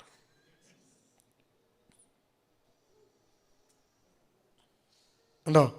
എൻ്റെ പ്രിയപ്പെട്ടവരെ, നമ്മൾ ഇനി ചിന്തിക്കേണ്ട ചില കാര്യങ്ങൾ കൂടി കൂട്ടിച്ചേർത്ത് ഞാൻ അവസാനിപ്പിക്കാം. ചില കാര്യങ്ങൾ. നാളെ പണിക്കൊണ്ടേ? പണിയില്ലേ? പോകണം. ദിവസങ്ങൾ മണിക്കൂറുകൾ ദിവസങ്ങളാവും, ദിവസങ്ങൾ ആഴ്ചകളാവും, ആഴ്ചകൾ മാസങ്ങളാവും, മാസങ്ങൾ കൊല്ലങ്ങളാവും. മുടിയൊക്കെ നിരച്ച് ഒടിഞ്ഞൊക്കെ നിങ്ങൾ അറിഞ്ഞണല്ലോ അല്ലേ? കണ്ണാടി നോക്കലുണ്ടോ? പിന്നെ ഈ മക്കത്ത് നിൽക്കുമ്പോഴൊരു ഗുണം തരാം നിങ്ങൾക്ക്. ഇടയ്ക്കൊന്ന് ഉംറ ചെയ്യണോണ്ട് മുടി വല്ലാതെ ചീകിയൊക്കേണ്ട ആവശ്യമൊന്നും ഇല്ലാത്തതുകൊണ്ട് നിരച്ചൊക്കെ നിങ്ങൾ അറിഞ്ഞണല്ലോ അല്ലേ? ഞാനൊരു ചോദ്യം ചോദിച്ചാൽ നിങ്ങൾ എന്നോട് സത്യസന്ധമായിട്ട് ഉത്തരം പറയുമോ? നിങ്ങൾ മക്കത്തെ ജോലി നിർത്തി നാട്ടിൽ പോകാൻ എന്നാ ഉദ്ദേശിക്കുന്നത്?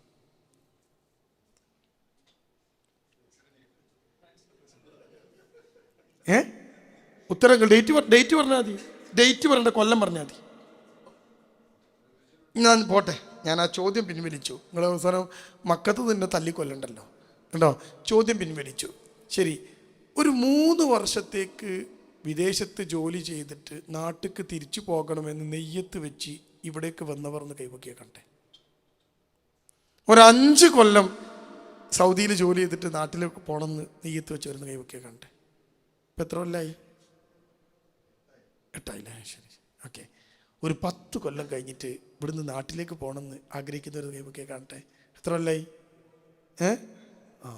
ഞാൻ ദുബായിൽ പോയപ്പോൾ നരച്ച് വയസ്സായി താടിയൊക്കെ തൂവള്ള കടലുള്ളൊരു മനുഷ്യനെ കണ്ടു. അയാളോട് സലാമൊക്കെ പറഞ്ഞപ്പോൾ ഞാൻ ചോദിച്ചു, നിങ്ങൾ എവിടെയാണ്? സ്ഥലമൊക്കെ പറഞ്ഞു. ഞാൻ ചോദിച്ചു, ഇപ്പോൾ ഇവിടെ ഉണ്ട്? ചോദിച്ചു, ഇവിടെ ഉണ്ട്, തിരിച്ചു പോകണ്ടേ? അപ്പോൾ അയാൾ ചിരിച്ചിട്ട് എന്നോട് പറയാം, സാറേ നാട്ടിൽ ഞാൻ ചില പണിയൊക്കെ ആയിട്ട് നടക്കായിരുന്നു. എൻ്റെ 2 പെങ്ങന്മാരെ കല്യാണം കഴിക്കാണ്ടായിരുന്നു. 5 കൊല്ലം കൊണ്ട് 2 പെങ്ങന്മാരെ കല്യാണം കഴിച്ച് തിരിച്ച് നാട്ടിൽ പോകണമെന്ന് വിചാരിച്ച് വന്ന ആളാണ് ഞാൻ. ഞാൻ ചോദിച്ചു, എന്നിട്ട് 42 കൊല്ലമായി. അപ്പം നിങ്ങൾക്ക് ആവണേ ഉള്ളൂ, നിങ്ങൾ 13 ആയിട്ടുള്ളൂ, ആവണേ ഉള്ളൂ. ഇനിയൊരു 30 കൊല്ലമൊക്കെ പോകും ഇവിടെ. ഇനിയൊരു 30 കൊല്ലമൊക്കെ പോകും. എന്നിട്ട് ഇതൊക്കെ കഴിഞ്ഞ് അവസാനം നമ്മൾ തിരിച്ചു ചെല്ലും. എങ്ങോട്ടെന്നറിയോ? നിങ്ങളെ ചണ്ടിയായിട്ട് പിന്നെ എന്തിനാ നാട്ടിക്ക്? നല്ല കാലമൊക്കെ ഇവിടെ കൊടുത്തുകൊണ്ട് നാട്ടിലേക്ക് ചണ്ടിയായിട്ട് തിരിച്ചെന്നാൽ മയ്യത്തിൻ്റെ കൂടെ വരാൻ പോലും ആളുണ്ടാവില്ല അല്ലേ? എല്ലാം കഴിഞ്ഞ് ചണ്ടിയായി, നടുവേദന, പിന്നെ പ്രഷർ, ഷുഗർ, കൊളസ്ട്രോള്, എല്ലാം ഉണ്ടല്ലേ? ഉണ്ടാവുമല്ലോ. ഒക്കെ കഴിഞ്ഞ് ആർക്കും വേണ്ടാതാവുമ്പോൾ നാട്ടിൽ എന്നിട്ട് പെണ്ണുങ്ങളും കൂടിയാണ് ചെന്നാണ്ട് പറയും, ഇനി നമുക്കൊന്ന് ജീവിക്കാം. ഇതിലേറ്റവും ദുരന്തം എന്താണെന്നറിയോ? ഇവിടെ 2 പേരും ഒരുമിച്ച് ജീവിക്കുന്നവർക്ക് ഇവിടെ ജീവിതമെങ്കിലും കിട്ടും. ഭാര്യ നാട്ടിൽ, നിങ്ങൾ ഇവിടെ. എന്നിട്ട് വയസ്സാം കാലത്ത് ഒന്നിന് തല പൊന്താത്ത മനുഷ്യൻ പെണ്ണുങ്ങളെടുത്ത് പോയിക്കാണ്, ഇനി നമുക്ക് ജീവിക്കാന്ന് പറഞ്ഞ ഓള് പറയും, അവിടെ മൂലൊക്കെ കിടന്നോളൂ.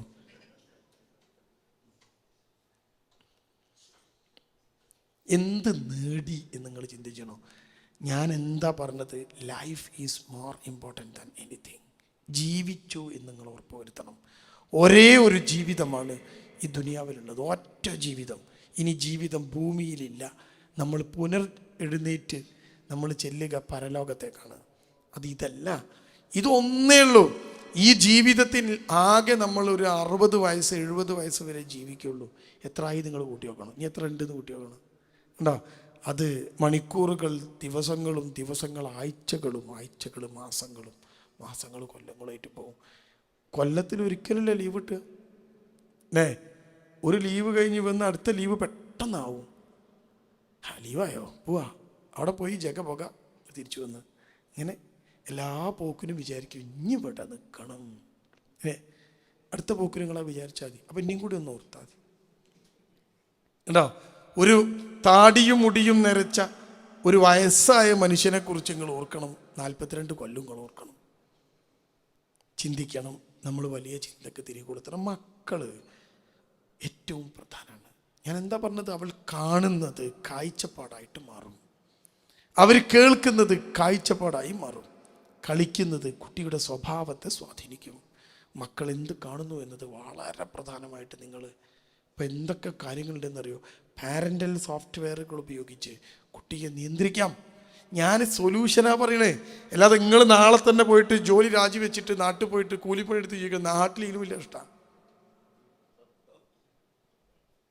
അവിടെ ആകുമ്പോൾ അറമ്പ് പോയിട്ട് നിസ്കാരെങ്കിലും കിട്ടും, അവിടെ കിട്ടൂല. കണ്ടോ? ഞാൻ നിങ്ങൾ ഇവിടുന്ന് ജോലി ഒഴിവാക്കി പോകാനല്ല പറഞ്ഞത്. ചില എൻലൈറ്റ്മെൻറ്റുകൾ നിങ്ങളുടെ തലച്ചോറിൽ കിട്ടു തന്നു. ലൈഫ് ഈസ് മോർ ഇമ്പോർട്ടൻറ്റ് അല്ലേ? ഇനി നിങ്ങളുടെ കുട്ടി, ആ കുട്ടിയെ നിങ്ങൾ അല്പം ചില കൺട്രോളിങ് മെഷേഴ്സ് ഉപയോഗിച്ച് അവൻ്റെ കാഴ്ചയെ കൺട്രോൾ ചെയ്യണം. പാരൻറ്റിങ് ആപ്പുകൾ ഉപയോഗിക്കാം. നമ്മൾ കാണാതെ നമ്മളറിയാതെ കുട്ടിക്ക് കയറാൻ കഴിയില്ല. പക്ഷേ ആ പാരൻറ്റിങ് ആപ്പ് നോക്കാനുള്ള സമയം നിങ്ങൾക്ക് വേണമെന്ന് ഉറപ്പ് വരുത്തണം. അല്ലെങ്കിൽ അത് നോക്കാനൊരു ബംഗാളിനെ ഏൽപ്പിക്കണം. അതിന് 600 റിയാൽ ശമ്പളം കൊടുത്താൽ മതി. നിങ്ങൾക്ക് ഒഴിവുണ്ടേ? ഇതിപ്പോഴാണ് നോക്കുക കുട്ടി എന്തൊക്കെ കയറി. എൻ്റെ പ്രിയപ്പെട്ടവരെ, ഏറ്റവും പ്രധാനം മക്കൾക്ക് നിങ്ങൾക്ക് കൊടുക്കാൻ കഴിയുന്ന ഏറ്റവും വലിയ ഗിഫ്റ്റ് എന്താണെന്ന് അറിയാം? നിങ്ങൾ പ്ലേ സ്റ്റേഷന്, അതിൻ്റെ പേരാണ് സമയം. ഈ സമയം കുട്ടിക്ക് കൊടുക്കുന്നു ഉറപ്പ് വരുത്തണം. എത്ര ജോലി തിരക്കിനിടയിലും ആണും പെണ്ണും ജോലിക്ക് പോകുന്ന ഉമ്മമാരും ഉപ്പമാരും ഉണ്ടെങ്കിലും ഒരുമിച്ച് നിങ്ങൾ ഇരിക്കുന്ന ഒരു സമയമുണ്ട് എന്ന് ഉറപ്പ് വരുത്തണം. മാർക്ക് ചെയ്ത് വെക്കണം. വലിയ വലിയ ഹോട്ടലിലൊക്കെ പോകുമ്പോൾ നിങ്ങൾ കണ്ടിട്ടില്ലേ ക്ലീനിങ് സ്റ്റാഫുകൾ ഇങ്ങനെ മാർക്ക് ചെയ്യണത് അല്ലേ? മാർക്ക് ചെയ്ത് ക്ലീൻ ചെയ്തു എന്ന് ഉറപ്പ് വരുത്താനാണ്. ആ ഒരു പേപ്പർ ഏതെങ്കിലും ക്ലീനിങ് സ്റ്റാഫിനോട് വാങ്ങി ഒന്ന് ഫോട്ടോസ്റ്റാറ്റ് എടുക്കണം. എന്നിട്ട് മക്കളെ കൂടെ ഞാൻ ഇരുന്നു എന്ന് ഉറപ്പ് വരുത്തണം. മക്കൾ മാത്രം പോരാ, ഉമ്മയും ബാപ്പയും മക്കളും ചേർന്നിരിക്കുന്ന സമയത്തെ പറയുന്ന പേരാണ് ക്വാളിറ്റി ടൈം. ഒരു കുട്ടിയുടെ ജീവിതത്തെ സ്വാധീനിക്കുന്നത് ഈ ക്വാളിറ്റി ടൈമാണ്. ഈ സമയത്ത് ഉപ്പ ഫോൺ മാറ്റി വെക്കണം, ഉമ്മ ഫോൺ മാറ്റി വെക്കണം, മക്കളും ഫോൺ മാറ്റി വെക്കണം. മുഖത്തോട് മുഖം നോക്കി സംസാരിക്കുന്ന ഒരു സമയം ദിവസത്തിൽ ഉണ്ടാക്കാൻ പറ്റുമെങ്കിൽ ഏറ്റവും ബെസ്റ്റാണ്. കഴിയില്ല എങ്കിൽ ആഴ്ചയിൽ ഒരിക്കൽ ഉണ്ടാക്കാൻ പറ്റുമെങ്കിൽ ഉണ്ടാക്കണം. കഴിയില്ലെങ്കിൽ 2 ആഴ്ച കൂടുമ്പോൾ ഒരിക്കലെങ്കിലും ഈ മക്കളുടെ കൂടെ. ഇവിടെ വെള്ളിയാഴ്ച എന്ന് പറഞ്ഞൊരു ദിവസമുണ്ട് ഇവിടെ അല്ലേ? ഞാൻ ജിദ്ദയിൽ നിന്ന് വെള്ളിയാഴ്ച പുറത്തിറങ്ങിയപ്പോൾ ഞാൻ ചോദിച്ചു, ഇവിടെ ഹർത്താലാണോ? അപ്പോൾ ഓടിക്കുന്ന ചങ്ങാതി വല്ലാതെ പരിചയം. ഹർത്താലോ? അതെന്താ സാധനം? നാട്ടിൽ ഇങ്ങനെയാണ്, ഒരു പീടിയും തുറക്കില്ല, ഒരു വണ്ടി റോട്ടിലുണ്ടാവില്ല, അതിന് ഹർത്താൽ എന്നാ പറയുക. അപ്പോൾ അവൻ പറയുക അവിടെ ഹർത്താൽ എന്ന് പറയും, ഇവിടെ വെള്ളിയാഴ്ച എന്ന് പറയുന്നത്. അപ്പോൾ ഈ വെള്ളിയാഴ്ച നിങ്ങൾക്കൊക്കെ എന്താ പണി? ഉറക്കം. നിങ്ങളതൊക്കെ നടക്കുന്നുണ്ടല്ലേ? നിങ്ങൾ ഉറക്കം നടക്കില്ലേ? ഇല്ലേ? നിങ്ങൾ എൻജോയ്മെൻറ്റ് നടക്കില്ലേ? ഉണ്ട്. നിങ്ങൾ ജോലി നടക്കില്ലേ? കുട്ടീനെ എന്താ നടക്കണേ? 80 അല്ലേ നടക്കുന്നുണ്ട്. അതിൻ്റെ ഇടയ്ക്ക് എന്തൊക്കെയാണ് പഠിക്കേണ്ടത്? മദ്രസ, സ്കൂള്, ട്യൂഷന്. പാവങ്ങൾ അല്ലേ? പാവങ്ങൾ. അപ്പോൾ നമ്മൾ ചിന്തിക്കേണ്ട ചില വിഷയങ്ങളിലേക്ക് നിങ്ങളെ ശ്രദ്ധ ഞാൻ ക്ഷണിച്ചു എന്ന് മാത്രം. ഞാൻ ഈ പറഞ്ഞ വിഷയങ്ങളെല്ലാം മക്കളുമായി ബന്ധപ്പെട്ട് നിങ്ങളുടെ മനസ്സിലുണ്ടാവേണ്ട ചില വിഷയങ്ങൾ. എന്താ പരിഹാരം? നമ്മൾ പെട്ടു, ഇങ്ങനെയൊക്കെയായി, എന്താ പരിഹാരം? പരിഹാര മാർഗങ്ങൾ ധാരാളമുണ്ട്. നഷ്ടപ്പെട്ടു പോകുന്ന സമയം മക്കൾക്ക് തിരികെ കൊടുക്കാനുള്ള ബോധപൂർവമായ ഒരു ശ്രമം പാരൻസിൻ്റെ കയ്യിൽ നിന്നുണ്ടാവണം. എന്നാണ് ഒന്നാമത്തെ പരിഹാരം. ഞാൻ ചുരുക്കി പറയുകയാണ്, ഈ സമയമില്ലാത്തത് കൊണ്ട് ചുരുക്കി പറയുകയാണ്. നഷ്ടപ്പെട്ടു പോകുന്ന സമയം, ഭാര്യ ജോലിക്ക് പോകുന്നു, ഭർത്താവ് ജോലിക്ക് പോകുന്നു. ജോലി കഴിഞ്ഞ് വന്ന ഭാര്യ എന്തൊക്കെ ചെയ്യും? അലക്കും, ഭക്ഷണം പാകം ചെയ്യും, ക്ലീനാക്കും. ഭർത്താവ് എന്തൊക്കെ ചെയ്യും? ഇതിനൊക്കെ സഹായിച്ചു എന്ന് വരാം. അപ്പം നമുക്ക് നഷ്ടപ്പെട്ടു പോകുന്നതെല്ലാം നമ്മൾ കോമ്പൻസേറ്റ് ചെയ്യുന്നു ഇല്ലേ? കുട്ടികൾക്ക് നഷ്ടപ്പെട്ടു പോയൊരു സാധനമുണ്ട്, ഏറ്റവും അമൂല്യമായത്, അത് ടൈമാണ്. നിങ്ങൾ അതിനെങ്ങനെയാണ് കോമ്പൻസേറ്റ് ചെയ്യുക?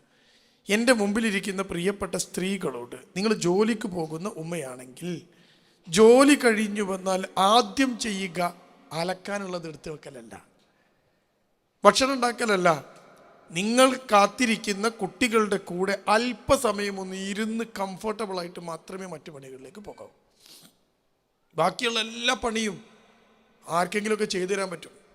പക്ഷേ ഡ്രസ്സ് അലക്കാൻ നിങ്ങൾക്ക് പുറത്ത് കൊടുത്താൽ മതി, അലക്കി തേച്ച് തരും. പക്ഷെ മക്കളെ നമുക്ക് എന്ത് ചെയ്യാൻ പറ്റും നമ്മൾ ചിന്തിക്കണം.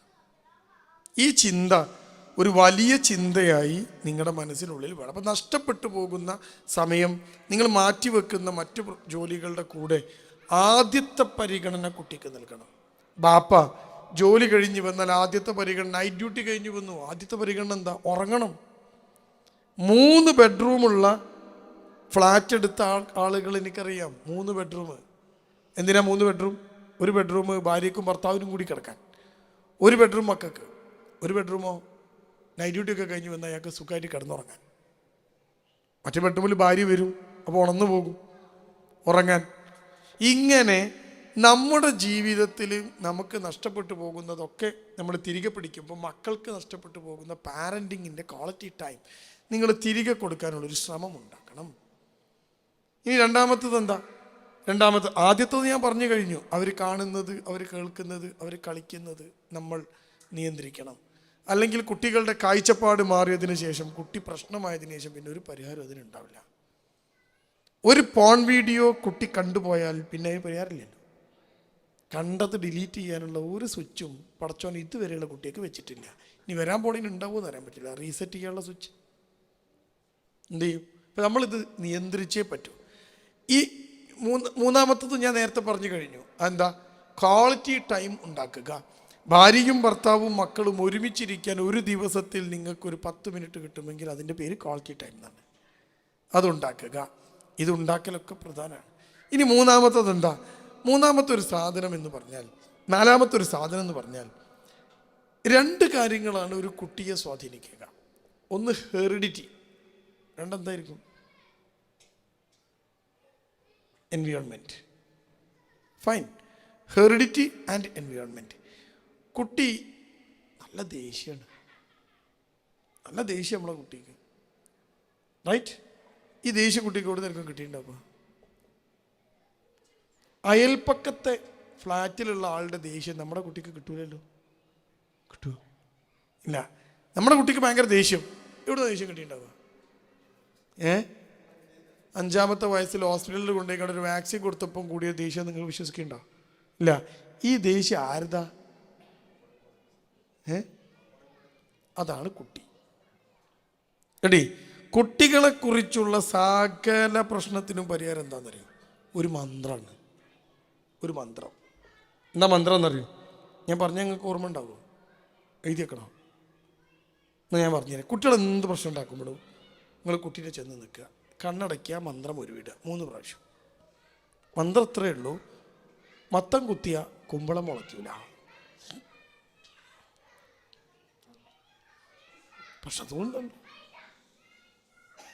പ്രശ്നം സോൾവ് ആയില്ലേ? കഴിഞ്ഞ് എല്ലാം കഴിഞ്ഞ്.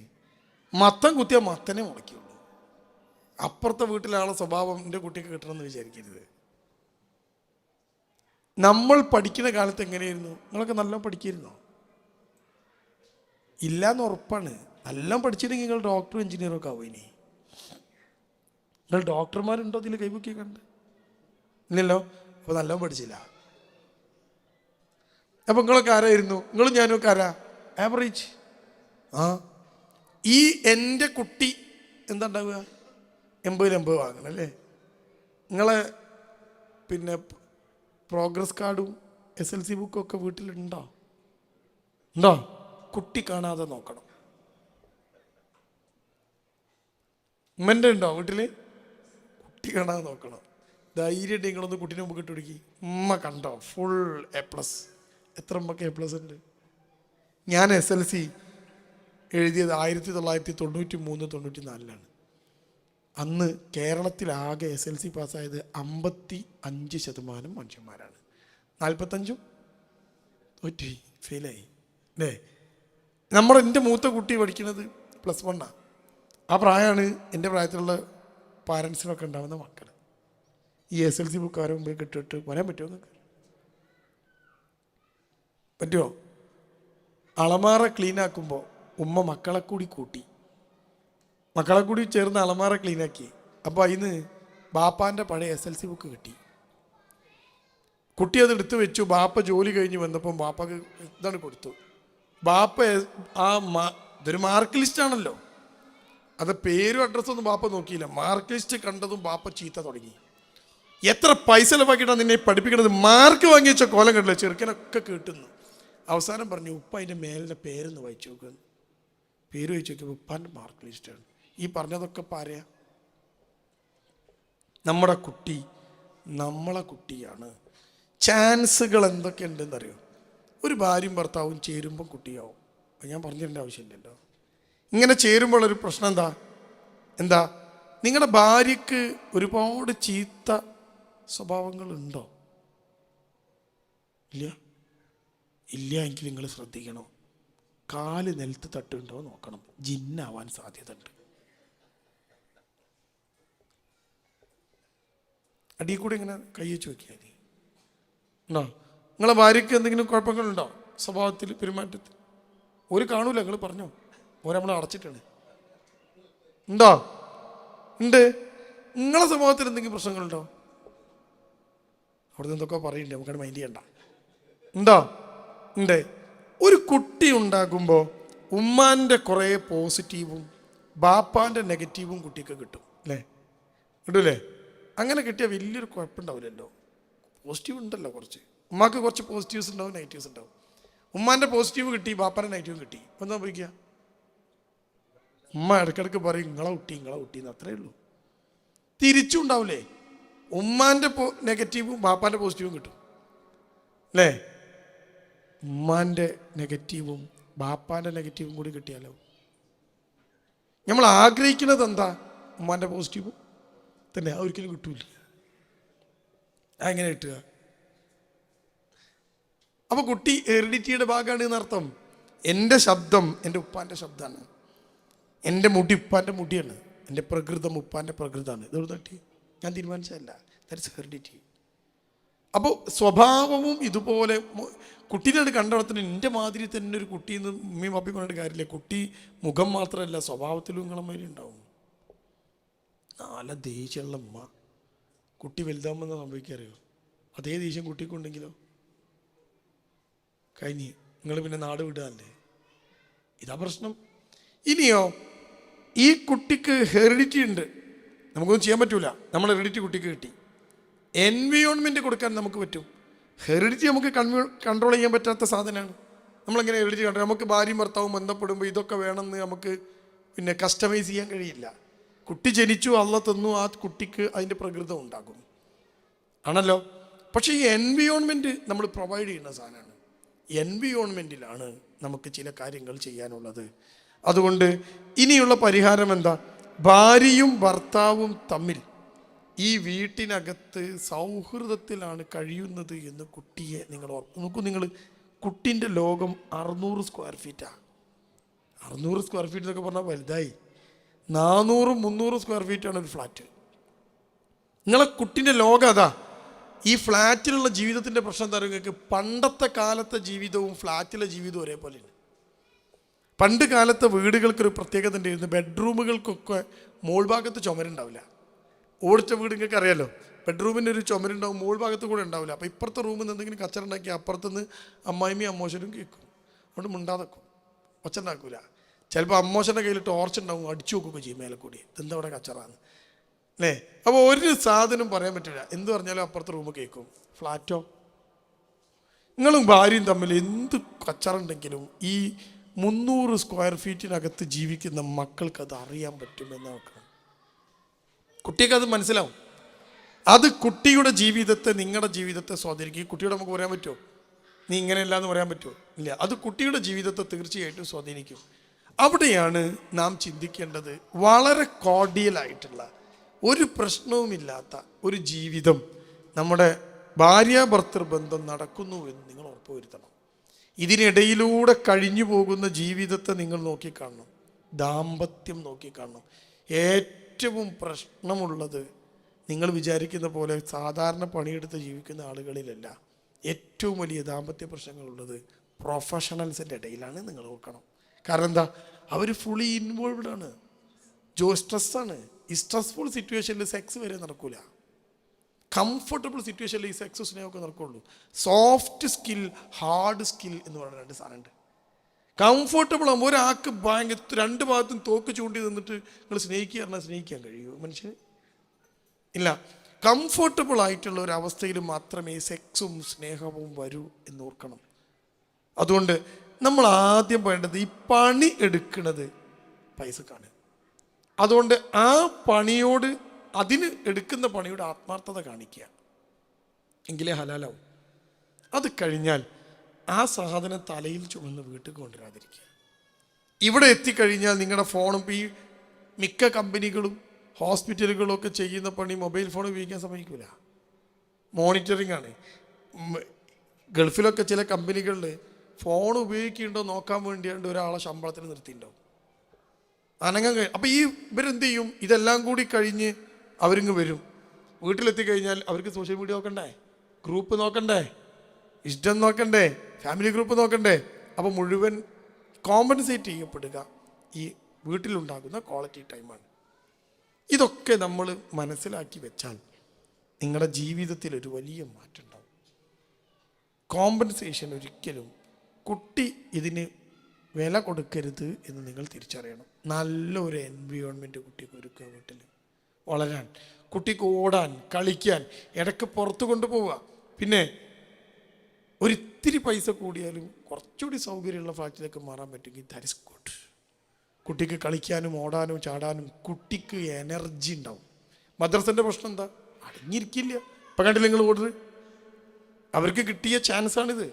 ഈ ഓട്ടവും ചാട്ടവും ഒക്കെ നമ്മുടെ കാലത്തുണ്ടായിരുന്നു. ഇതൊക്കെ എവിടുന്ന് തീരും? മുടി പഠിച്ചപ്പോഴാണ് ഞാൻ കാണുന്നത് നിറയെ മുറിഞ്ഞ പാടാണ്. പണ്ട് മാവുമെന്ന് വീണതാണ് ചെറുപ്പത്തിൽ. ഉണ്ടോ? മാവുമെന്ന് കയറി വീണതാണ്. നമ്മൾ മാവുമ്മ കയറും, ചാടും, ഓടും. നിങ്ങൾ ഈ കുട്ടിയോ?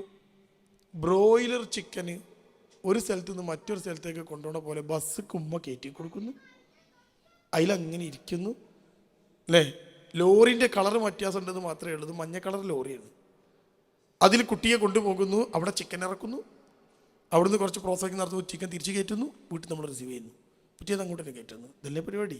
ഇതിനിടയിൽ കുട്ടിക്ക് നഷ്ടപ്പെട്ടു പോകുന്ന കുറേ സാധനങ്ങളെ തിരിച്ചു കൊടുക്കാനുള്ളൊരു എൻവയോൺമെൻറ്റ് വീട്ടിനകത്ത് നിങ്ങൾ ഉണ്ടാക്കണം. അതുകൊണ്ട് ഇതെല്ലാം കൂട്ടിച്ചേർത്ത് ഈ മക്കളാണ് അവസാന കാലം നമുക്ക് ഉണ്ടാവുക എന്ന ബോധം വേണം. ഇതൊക്കെ ഇവർക്ക് വേണ്ടി നമ്മൾ പറയും, പക്ഷെ ഇതൊന്നും ഇവർ അംഗീകരിക്കാൻ പോകില്ല. ഇവരിതൊന്നും അംഗീകരിക്കാൻ പോകില്ല. ഉപ്പ ഇത്രയും കഷ്ടപ്പെട്ടത്, നിന്നെ നോക്കാൻ കഴിയാതെ പോയത് മയക്കുമരുന്ന് ഉപയോഗിച്ച് കൗൺസിലിങ്ങിന് എത്തിച്ചേർന്നപ്പോൾ ആ ചെറുക്കനെ ഞാൻ മുന്നിലിരുത്തി. വലിയ ചെക്കനാ, വലിയൊരു ബിസിനസ്സുകാരൻ്റെ മകൻ, വലിയ ചെക്കനാ. അവനോട് ഞാൻ ചോദിച്ചു, അവൻ മൂത്ത മകനാ, എന്താ നീ ഇങ്ങനെയൊക്കെ ഉപയോഗിച്ചത്? ഉടൻ അവൻ പറഞ്ഞു, എൻ്റെ ഉപ്പയും ഉമ്മയാണ് ഇതിന് കാരണം. ഞാൻ ചോദിച്ചു, അതെങ്ങനെ? അവരാണോ നിനക്ക് മയക്കുമരുന്ന് തന്നത്? അവർ പറഞ്ഞു, അല്ല, എൻ്റെ ചെറുപ്പത്തിൽ അവർ നോക്കിയിട്ടില്ല. ഞാൻ ചോദിച്ചു, അതെന്തുകൊണ്ടാണ്? എനിക്കറിയില്ല, എന്നെ നോക്കിയില്ല, ബാക്കിയുള്ളവർക്ക് നോക്കിയത്. എന്നെ നോക്കുന്ന സമയത്ത് ഉപ്പാക്ക് സമയമില്ലായിരുന്നു, ഉമ്മാക്ക് സമയമില്ലായിരുന്നു. അപ്പം ഞാൻ ഉപ്പാനെ വിളിച്ചു, ഉമ്മാനെ വിളിച്ചു, ഉപ്പയും ഉമ്മയുടെ മുമ്പിൽ ഇരിക്കുകയാണ്. ഞാൻ ചോദിച്ചു, എന്തേ ഇവന് പറ്റിയത്? അപ്പോൾ ഉപ്പ പറയാണ്, സാറേ എൻ്റെ ബിസിനസ്സിൻ്റെ സ്റ്റാർട്ടിങ് ആയിരുന്നു, അപ്പോൾ ഞാൻ തിരക്കിലായിരുന്നു. ആദ്യത്തെ മകൻ പറക്കുന്നത് ഈ തിരക്കിലാണ്. അവനെ സ്നേഹിക്കാനും ചേർത്ത് പിടിക്കാനൊക്കെ മറന്നുപോയി. അതിനിടക്ക് ഒരു പ്രശ്നമുണ്ടായി. ആ മൂത്ത മകന് 1.5 വയസ്സാകുന്നതിന് മുമ്പ് ഈ പെണ്ണ് രണ്ടാമത് പ്രഗ്നൻ്റായി. ഉമ്മ രണ്ടിനെയും കൂടി നോക്കാൻ കഴിയാതെ ആയപ്പോൾ ഒരു കുട്ടിയെ ഉമ്മ വല്യമ്മനെ ഏൽപ്പിച്ചു.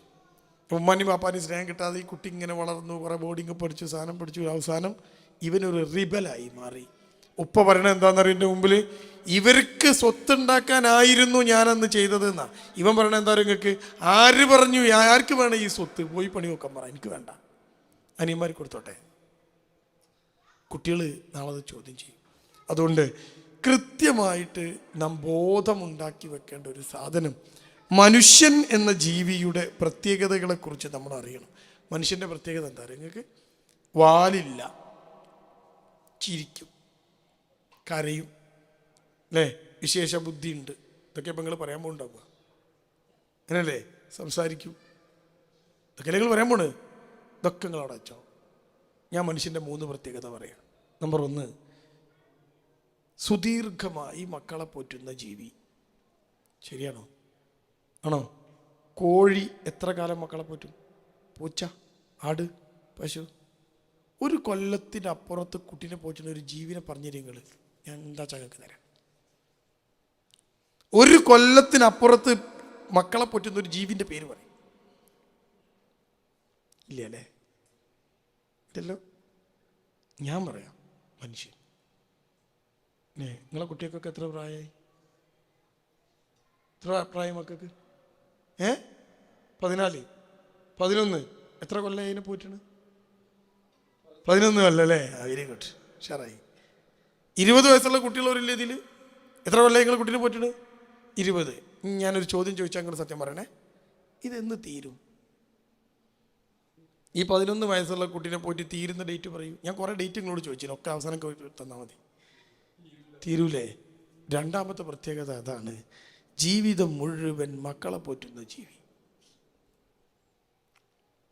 ഇതാ നിങ്ങളെ പണി.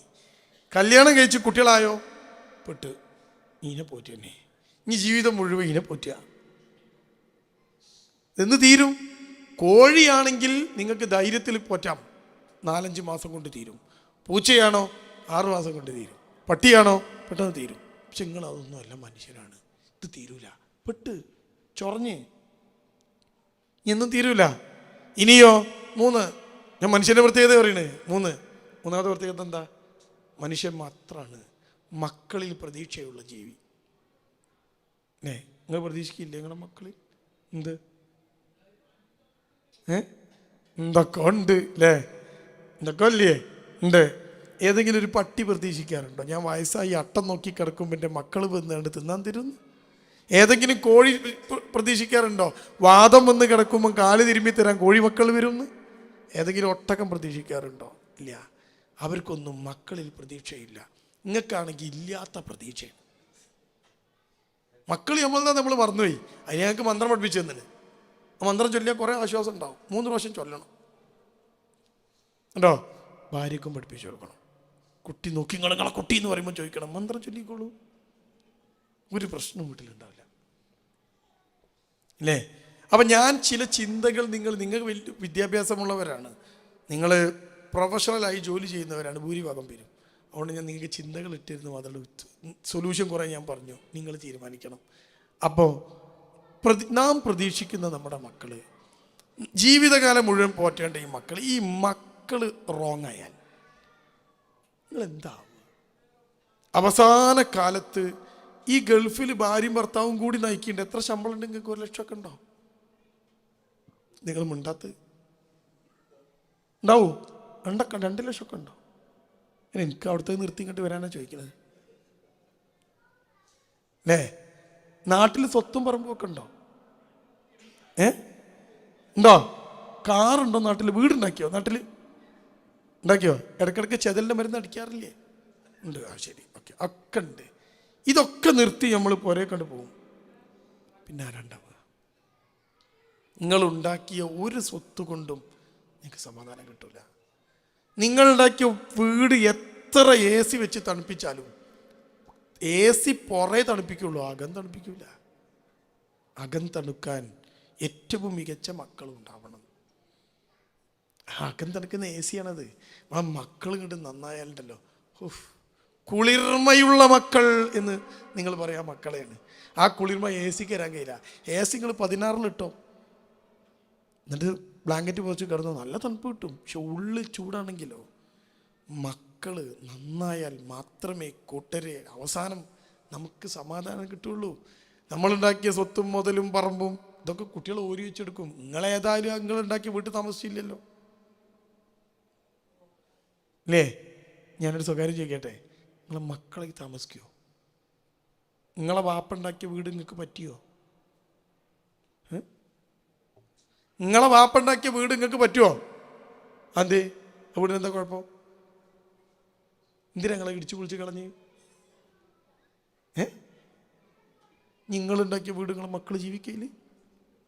ഇല്ലല്ലേ? എന്തിനാ ഉണ്ടാക്കി വെച്ച് തന്നെ? ഇപ്പോഴാ വേസ്റ്റ് ആയതല്ലേ? അതുകൊണ്ട് രണ്ടാമത്തെ നിലയും കൂടി എടുക്കണ്ടേ നമുക്ക്? കണ്ടേ? നിങ്ങളതിൽ ജീവിക്കില്ല. മക്കള് ആ പറമ്പക്ക് കയറി JCB കൊണ്ടാ ബാപ്പ ഉണ്ടാക്കിയൊരു വീടിന്റെ കോലം കണ്ടോ? ഞാനും നിങ്ങളും നമ്മുടെ ബാപ്പ ഉണ്ടാക്കിയ വീടിനെ കണ്ടത് എങ്ങനെയാണ്? എന്ത് വീടത്! സ്റ്റൈൽ വെക്കുങ്ങൾ, പഴയ വീട്, റൂം വലിപ്പില്ല അല്ലേ? ഇടിച്ചു പൊളിച്ചില്ലേ? എന്തായിരുന്നു ആ വീടിന് കുഴപ്പം? നിങ്ങളെ മക്കൾ നിങ്ങളുണ്ടാക്കിയ വീട്ടിൽ താമസിക്കുമെന്ന് എല്ലാ ലോകത്തെ വ്യാപാരും സ്വപ്നം കാണുന്നൊരു വ്യാമോഹം മാത്രമാണത്. അവരുണ്ടാക്കുന്ന വീട്ടിലേക്ക് അവർ നിങ്ങളെ കൊണ്ടുപോകും. പക്ഷേ അന്ന് നിങ്ങളുടെ മക്കൾ നല്ലതാണെങ്കിൽ നിങ്ങൾക്ക് കുളിർമയോടെ ജീവിക്കാം. നിങ്ങൾക്കും നിങ്ങളെ കെട്ടിവെക്കും, ഭാര്യയ്ക്കും ഭർത്താവിനും. അല്ലെങ്കിലോ നമുക്കൊക്കെ ഉണ്ടാവും. ഇന്നോവ കാറ് നാട്ടിലുണ്ടാവും, നല്ല AC ഉള്ള റൂമുണ്ടാവും അല്ലേ, പറമ്പുണ്ടാവും, സ്വത്തുണ്ടാവും, വരുമാനം കിട്ടുന്ന ബിൽഡിംഗ് ഉണ്ടാക്കും. പക്ഷേ അകം തണുക്കൂല. നിങ്ങൾ ചിന്തിച്ച് നോക്കേണ്ട അവസ്ഥ ഇതാണ്. ഒക്കെ കഴിഞ്ഞ് ഡിഗ്രിക്ക് പഠിക്കുന്ന മകൾ ഒളിച്ചോടി, ഒരു വൃത്തികെട്ട ചെക്കൻ്റെ കൂടെ. ഡിഗ്രിക്ക് പഠിക്കുന്ന മകൾ, അവൾക്ക് 19 വയസ്സായിരുന്നു പ്രായം. ബാപ്പ ഗൾഫിൽ അധ്വാനിച്ചത്, കഷ്ടപ്പെട്ടതൊക്കെ അവളുടെ വിവാഹവും ജീവിതവും സ്വപ്നം കണ്ടാണ്. അവൾക്ക് താഴെ 2 അനിയന്മാർ. മൂത്ത പെൺകുട്ടി ഒരു ചെറുക്കൻ്റെ കൂടെ ഒളിച്ചോടി അങ്ങ് പോയി. 19 വയസ്സായിരുന്നു അവൾക്ക് പ്രായം. നോക്കൂ നിങ്ങൾ, ബാപ്പാക്ക് 45 വയസ്സാ പ്രായം, ഉമ്മാക്ക് 41 വയസ്സാ പ്രായം. ഈ മോള് ഒളിച്ചോടി പോയപ്പോൾ സംഭവിച്ചത്, ഈ പെണ്ണ് ഒരു മാനസിക രോഗിയായി മാറി. ആര്? ഉമ്മാൻ്റെ മാനസിക നില അങ്ങ് തെറ്റി. ഇയാൾ ഗൾഫൊക്കെ നിർത്തി നാട്ടിൽ വന്നു. ഇപ്പം എന്താ അവസ്ഥ എന്നറിയോ? ആ വീട്ടിനകത്ത് യാതൊരു കുറവും സൗകര്യങ്ങൾക്കില്ല. ഒരു സാധനം മാത്രമില്ല. അതിൻ്റെ പേരെന്ന് പറഞ്ഞേ കേൾക്കട്ടെ. ഇത് എപ്പോഴാ കിട്ടുക? ആ ഒളിച്ചോടിയ പെണ്ണ് തിരിച്ചു വന്നാൽ കിട്ടുമോ? അവനെ ഒഴിവാക്കിയിട്ട് അവൾ ഒളിച്ചോടി തിരിച്ചു വന്നാൽ കിട്ടുമോ? നാട്ടിൽ മുഴുവൻ അറിഞ്ഞു അയാൾ ഗൾഫിൽ നിന്ന് വരികയാണ്. അയാൾ ഗൾഫിൽ നിന്ന് വരുമ്പോൾ കാണുന്നത് വാതിലടച്ച് അകത്തിരിക്കുന്ന ഭാര്യയാണ്. ആരെയും പ്രവേശിപ്പിക്കില്ല. അയാൾ വന്ന് അരമണിക്കൂർ മുട്ടിയതിന് ശേഷമാണ് ആ പെണ്ണ വാതിൽ തുറന്നത്. ഒളിച്ചോടി മാനക്കേട്. ഖുർആൻ ക്ലാസ്സിന് പോകുന്ന പെണ്ണാണ്, നാട്ടിലൊക്കെ പള്ളിയിൽ പോണ പെണ്ണാണ്. എന്താ ചെയ്യുക? ആ ഉമ്മ, ഈ പെൺകുട്ടി ഒളിച്ചോടിയതിന് ശേഷം ആ ഉമ്മ വീട്ടിൽ നിന്ന് പുറത്തിറങ്ങിയിട്ടില്ല. മാനസിക രോഗിയാണ് ഇപ്പോൾ. ബാപ്പ പള്ളിക്കമ്മിറ്റിയുടെ ഭാരവാഹിത്വം, നാട്ടിലെത്തിയ ഉടൻ ഭാര്യയെ കണ്ട് അയാൾ പുറത്തേക്ക് ഇറങ്ങി. അയാൾക്ക് പുറത്തിറങ്ങാക്കാൻ പറ്റില്ലല്ലോ, ആണല്ലേ. അയാൾ ഇറങ്ങിയിട്ട് ആദ്യം ചെയ്തത് പള്ളി കമ്മിറ്റിക്ക് കത്ത് കൊടുത്തു, ഭാരവാഹിത്വത്തിൽ നിന്ന് എന്നെ ഒഴിവാക്കി തരണം. സ്വന്തം മോളെ നന്നാക്കാൻ കഴിയാത്ത ഞാൻ എങ്ങനെയാണ് ഒരു മഹല്ലിൽ പള്ളി കമ്മിറ്റിയിൽ നിൽക്കുക? എല്ലാവരും രാജിവെച്ചു. അയാളും ഉൾവെലിഞ്ഞു പോയി. സകലതുണ്ടാക്കിയിട്ടുണ്ട്. വളരെ ചെറുപ്പത്തിൽ ഗൾഫിൽ വന്നൊരു മനുഷ്യൻ. മക്കള് പരീക്ഷണമായി മാറിയാൽ, ഞാൻ നിങ്ങളോട് പറഞ്ഞല്ലോ, അകം തണുക്കുന്ന AC-കളാണ് നിങ്ങളുടെ മക്കൾ എന്ന ബോധം പ്രിയപ്പെട്ടവരെ നിങ്ങൾക്കുണ്ടാവണം. ആ മക്കള് നമ്മുടെ ജീവിതത്തിൽ നിന്ന് നഷ്ടപ്പെട്ടു പോയാൽ നമ്മൾ ഉണ്ടാക്കിയതൊന്നും നമുക്ക് ഉപകാരപ്പെടാതെ പോകും. അതുകൊണ്ട് the most important thing is life, the second thing is our children. ഇത് രണ്ടും നിങ്ങൾ മനസ്സിലാക്കണം. അതുകൊണ്ട് സമയം നിങ്ങൾ മാറ്റിവെക്കേണ്ടത് ജീവിതത്തിനാണ്. ഭാര്യയെ കെട്ടിപ്പിടിച്ച് കിടന്നുറങ്ങാൻ, അവളോട് ചിരിക്കാൻ, സംസാരിക്കാൻ, സംവദിക്കാൻ പ്രിയപ്പെട്ടവരെ സമയമില്ല. അത് നിങ്ങളൊരു പണി എടുത്തിട്ട് കാര്യമില്ല. എന്തിനെടുക്കുക ഈ പണി? അത് നമ്മൾ സമയം കണ്ടെത്തണം. മക്കൾ ദ മോസ്റ്റ് ഇമ്പോർട്ടൻറ്റ് തിങ്. ഞാൻ സെക്കൻഡ് കാര്യം പറഞ്ഞതാ, ആ മക്കൾ. അപ്പം നിങ്ങൾ ഈ ജീവിതവും മക്കളെയും ഇത് രണ്ടും നഷ്ടപ്പെടുന്നില്ല എന്ന് ഉറപ്പ് വരുത്തിയാൽ നിങ്ങൾക്ക് നാളെ രാവിലെ മുതൽ നിങ്ങൾ ജോലിക്ക് ഇറങ്ങിക്കോളും.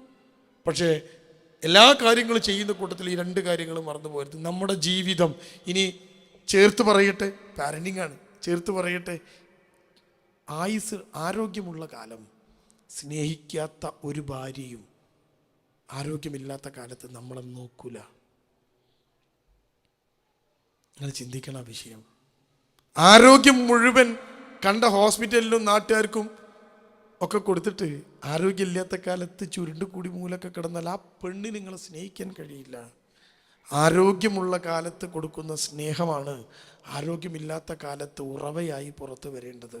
തിരിച്ചു പെണ്ണും ചിന്തിക്കണം. അതുകൊണ്ട് ഇപ്പം നല്ല ചെറുപ്പക്കാരെൻ്റെ മുമ്പിലിരിക്കുന്നത്, കുറച്ച് ആൾക്കാരെ അല്ലാത്തതുള്ളൂ. ഈ ചെറുപ്പം ഭാര്യയെ സ്നേഹിക്കാൻ നിങ്ങൾ സമയം കണ്ടെത്തണം. The life is more important. കഴിഞ്ഞില്ല. പിന്നെയോ ഈ ചെറുപ്പം, ഒരു പെണ്ണിൻ്റെ ചെറുപ്പം ഭർത്താവിനെ സ്നേഹിക്കാനും ഭർത്താവിൻ്റെ കൂടെ സുഖമായി ജീവിക്കാനും സമാധാനം കണ്ടെത്താനും ശ്രമിക്കണം. അപ്പോഴാണ് ജീവിതത്തിന് അർത്ഥം ഉണ്ടാവുക എന്ന് ഓർക്കണം. ബാക്കിയൊക്കെ ഇതിനു വേണ്ടിയാണ് എന്ന് ഓർക്കണം. എന്നിട്ടോ ഈ മക്കളെ ചേർത്ത് പിടിച്ച് നാളെ പരലോകത്തിന് വേണ്ടി നമുക്ക് വേണ്ടി പ്രാർത്ഥിക്കുന്ന മക്കളാക്കി മാറ്റണം. ഈ രണ്ട് കാര്യങ്ങൾ, ഈ പടി, ഇസ്ലാഹി സെൻറ്ററിൻ്റെ പടി ഇറങ്ങി പോകുമ്പോൾ ഈ രണ്ട് കാര്യവും നിങ്ങൾ മനസ്സിലാക്കി വെക്കണം. നാളെ രാവിലെ കോട്ടും സൂട്ടും ഒക്കെ ഇട്ട് പണിക്കിറങ്ങുമ്പോൾ ചിന്തിക്കണം, അതെന്തിനാണ് പോണത്? ഈ രണ്ട് കാര്യത്തിനാണ്. ഒന്ന് നമ്മുടെ ജീവിതം, രണ്ട് നമ്മുടെ മക്കൾ. ഇത് രണ്ടും ഉണ്ടോ? ഇല്ലെങ്കിൽ വെള്ള പേപ്പർ എടുക്കുക. വാക്യം പറയണ്ടല്ലോ, ഫ്രം എഴുതുക ടു എഴുതുക. എന്നിട്ട് പറയാം ഞാൻ നാളെ മുതൽ ഇങ്ങോട്ടില്ല. പണി വേറെയും കിട്ടും, ജീവിതം കിട്ടൂല. അപ്പോൾ ഇതൊക്കെ ചിന്തിച്ചു കൊണ്ടുള്ള ഒരു തീരുമാനത്തിലേക്ക്, ഒരു സൊല്യൂഷനിലേക്ക് നിങ്ങൾ പോകണം. അപ്പോഴോ ആ നമ്മുടെ ഏറ്റവും പ്രിയപ്പെട്ട നമ്മുടെ മക്കൾ ഉപകാരപ്പെട്ട മക്കളായി മാറും. അല്ലെങ്കിൽ ഈ മക്കൾ നമുക്ക് ഏറ്റവും വലിയൊരു പരീക്ഷണവും നാളെ വയസ്സാം കാലത്ത് വലിയ ഭീഷണിയൊക്കെ ആയിട്ട് മാറുമ്പോൾ വലിയ പ്രശ്നമായിട്ട് മാറും.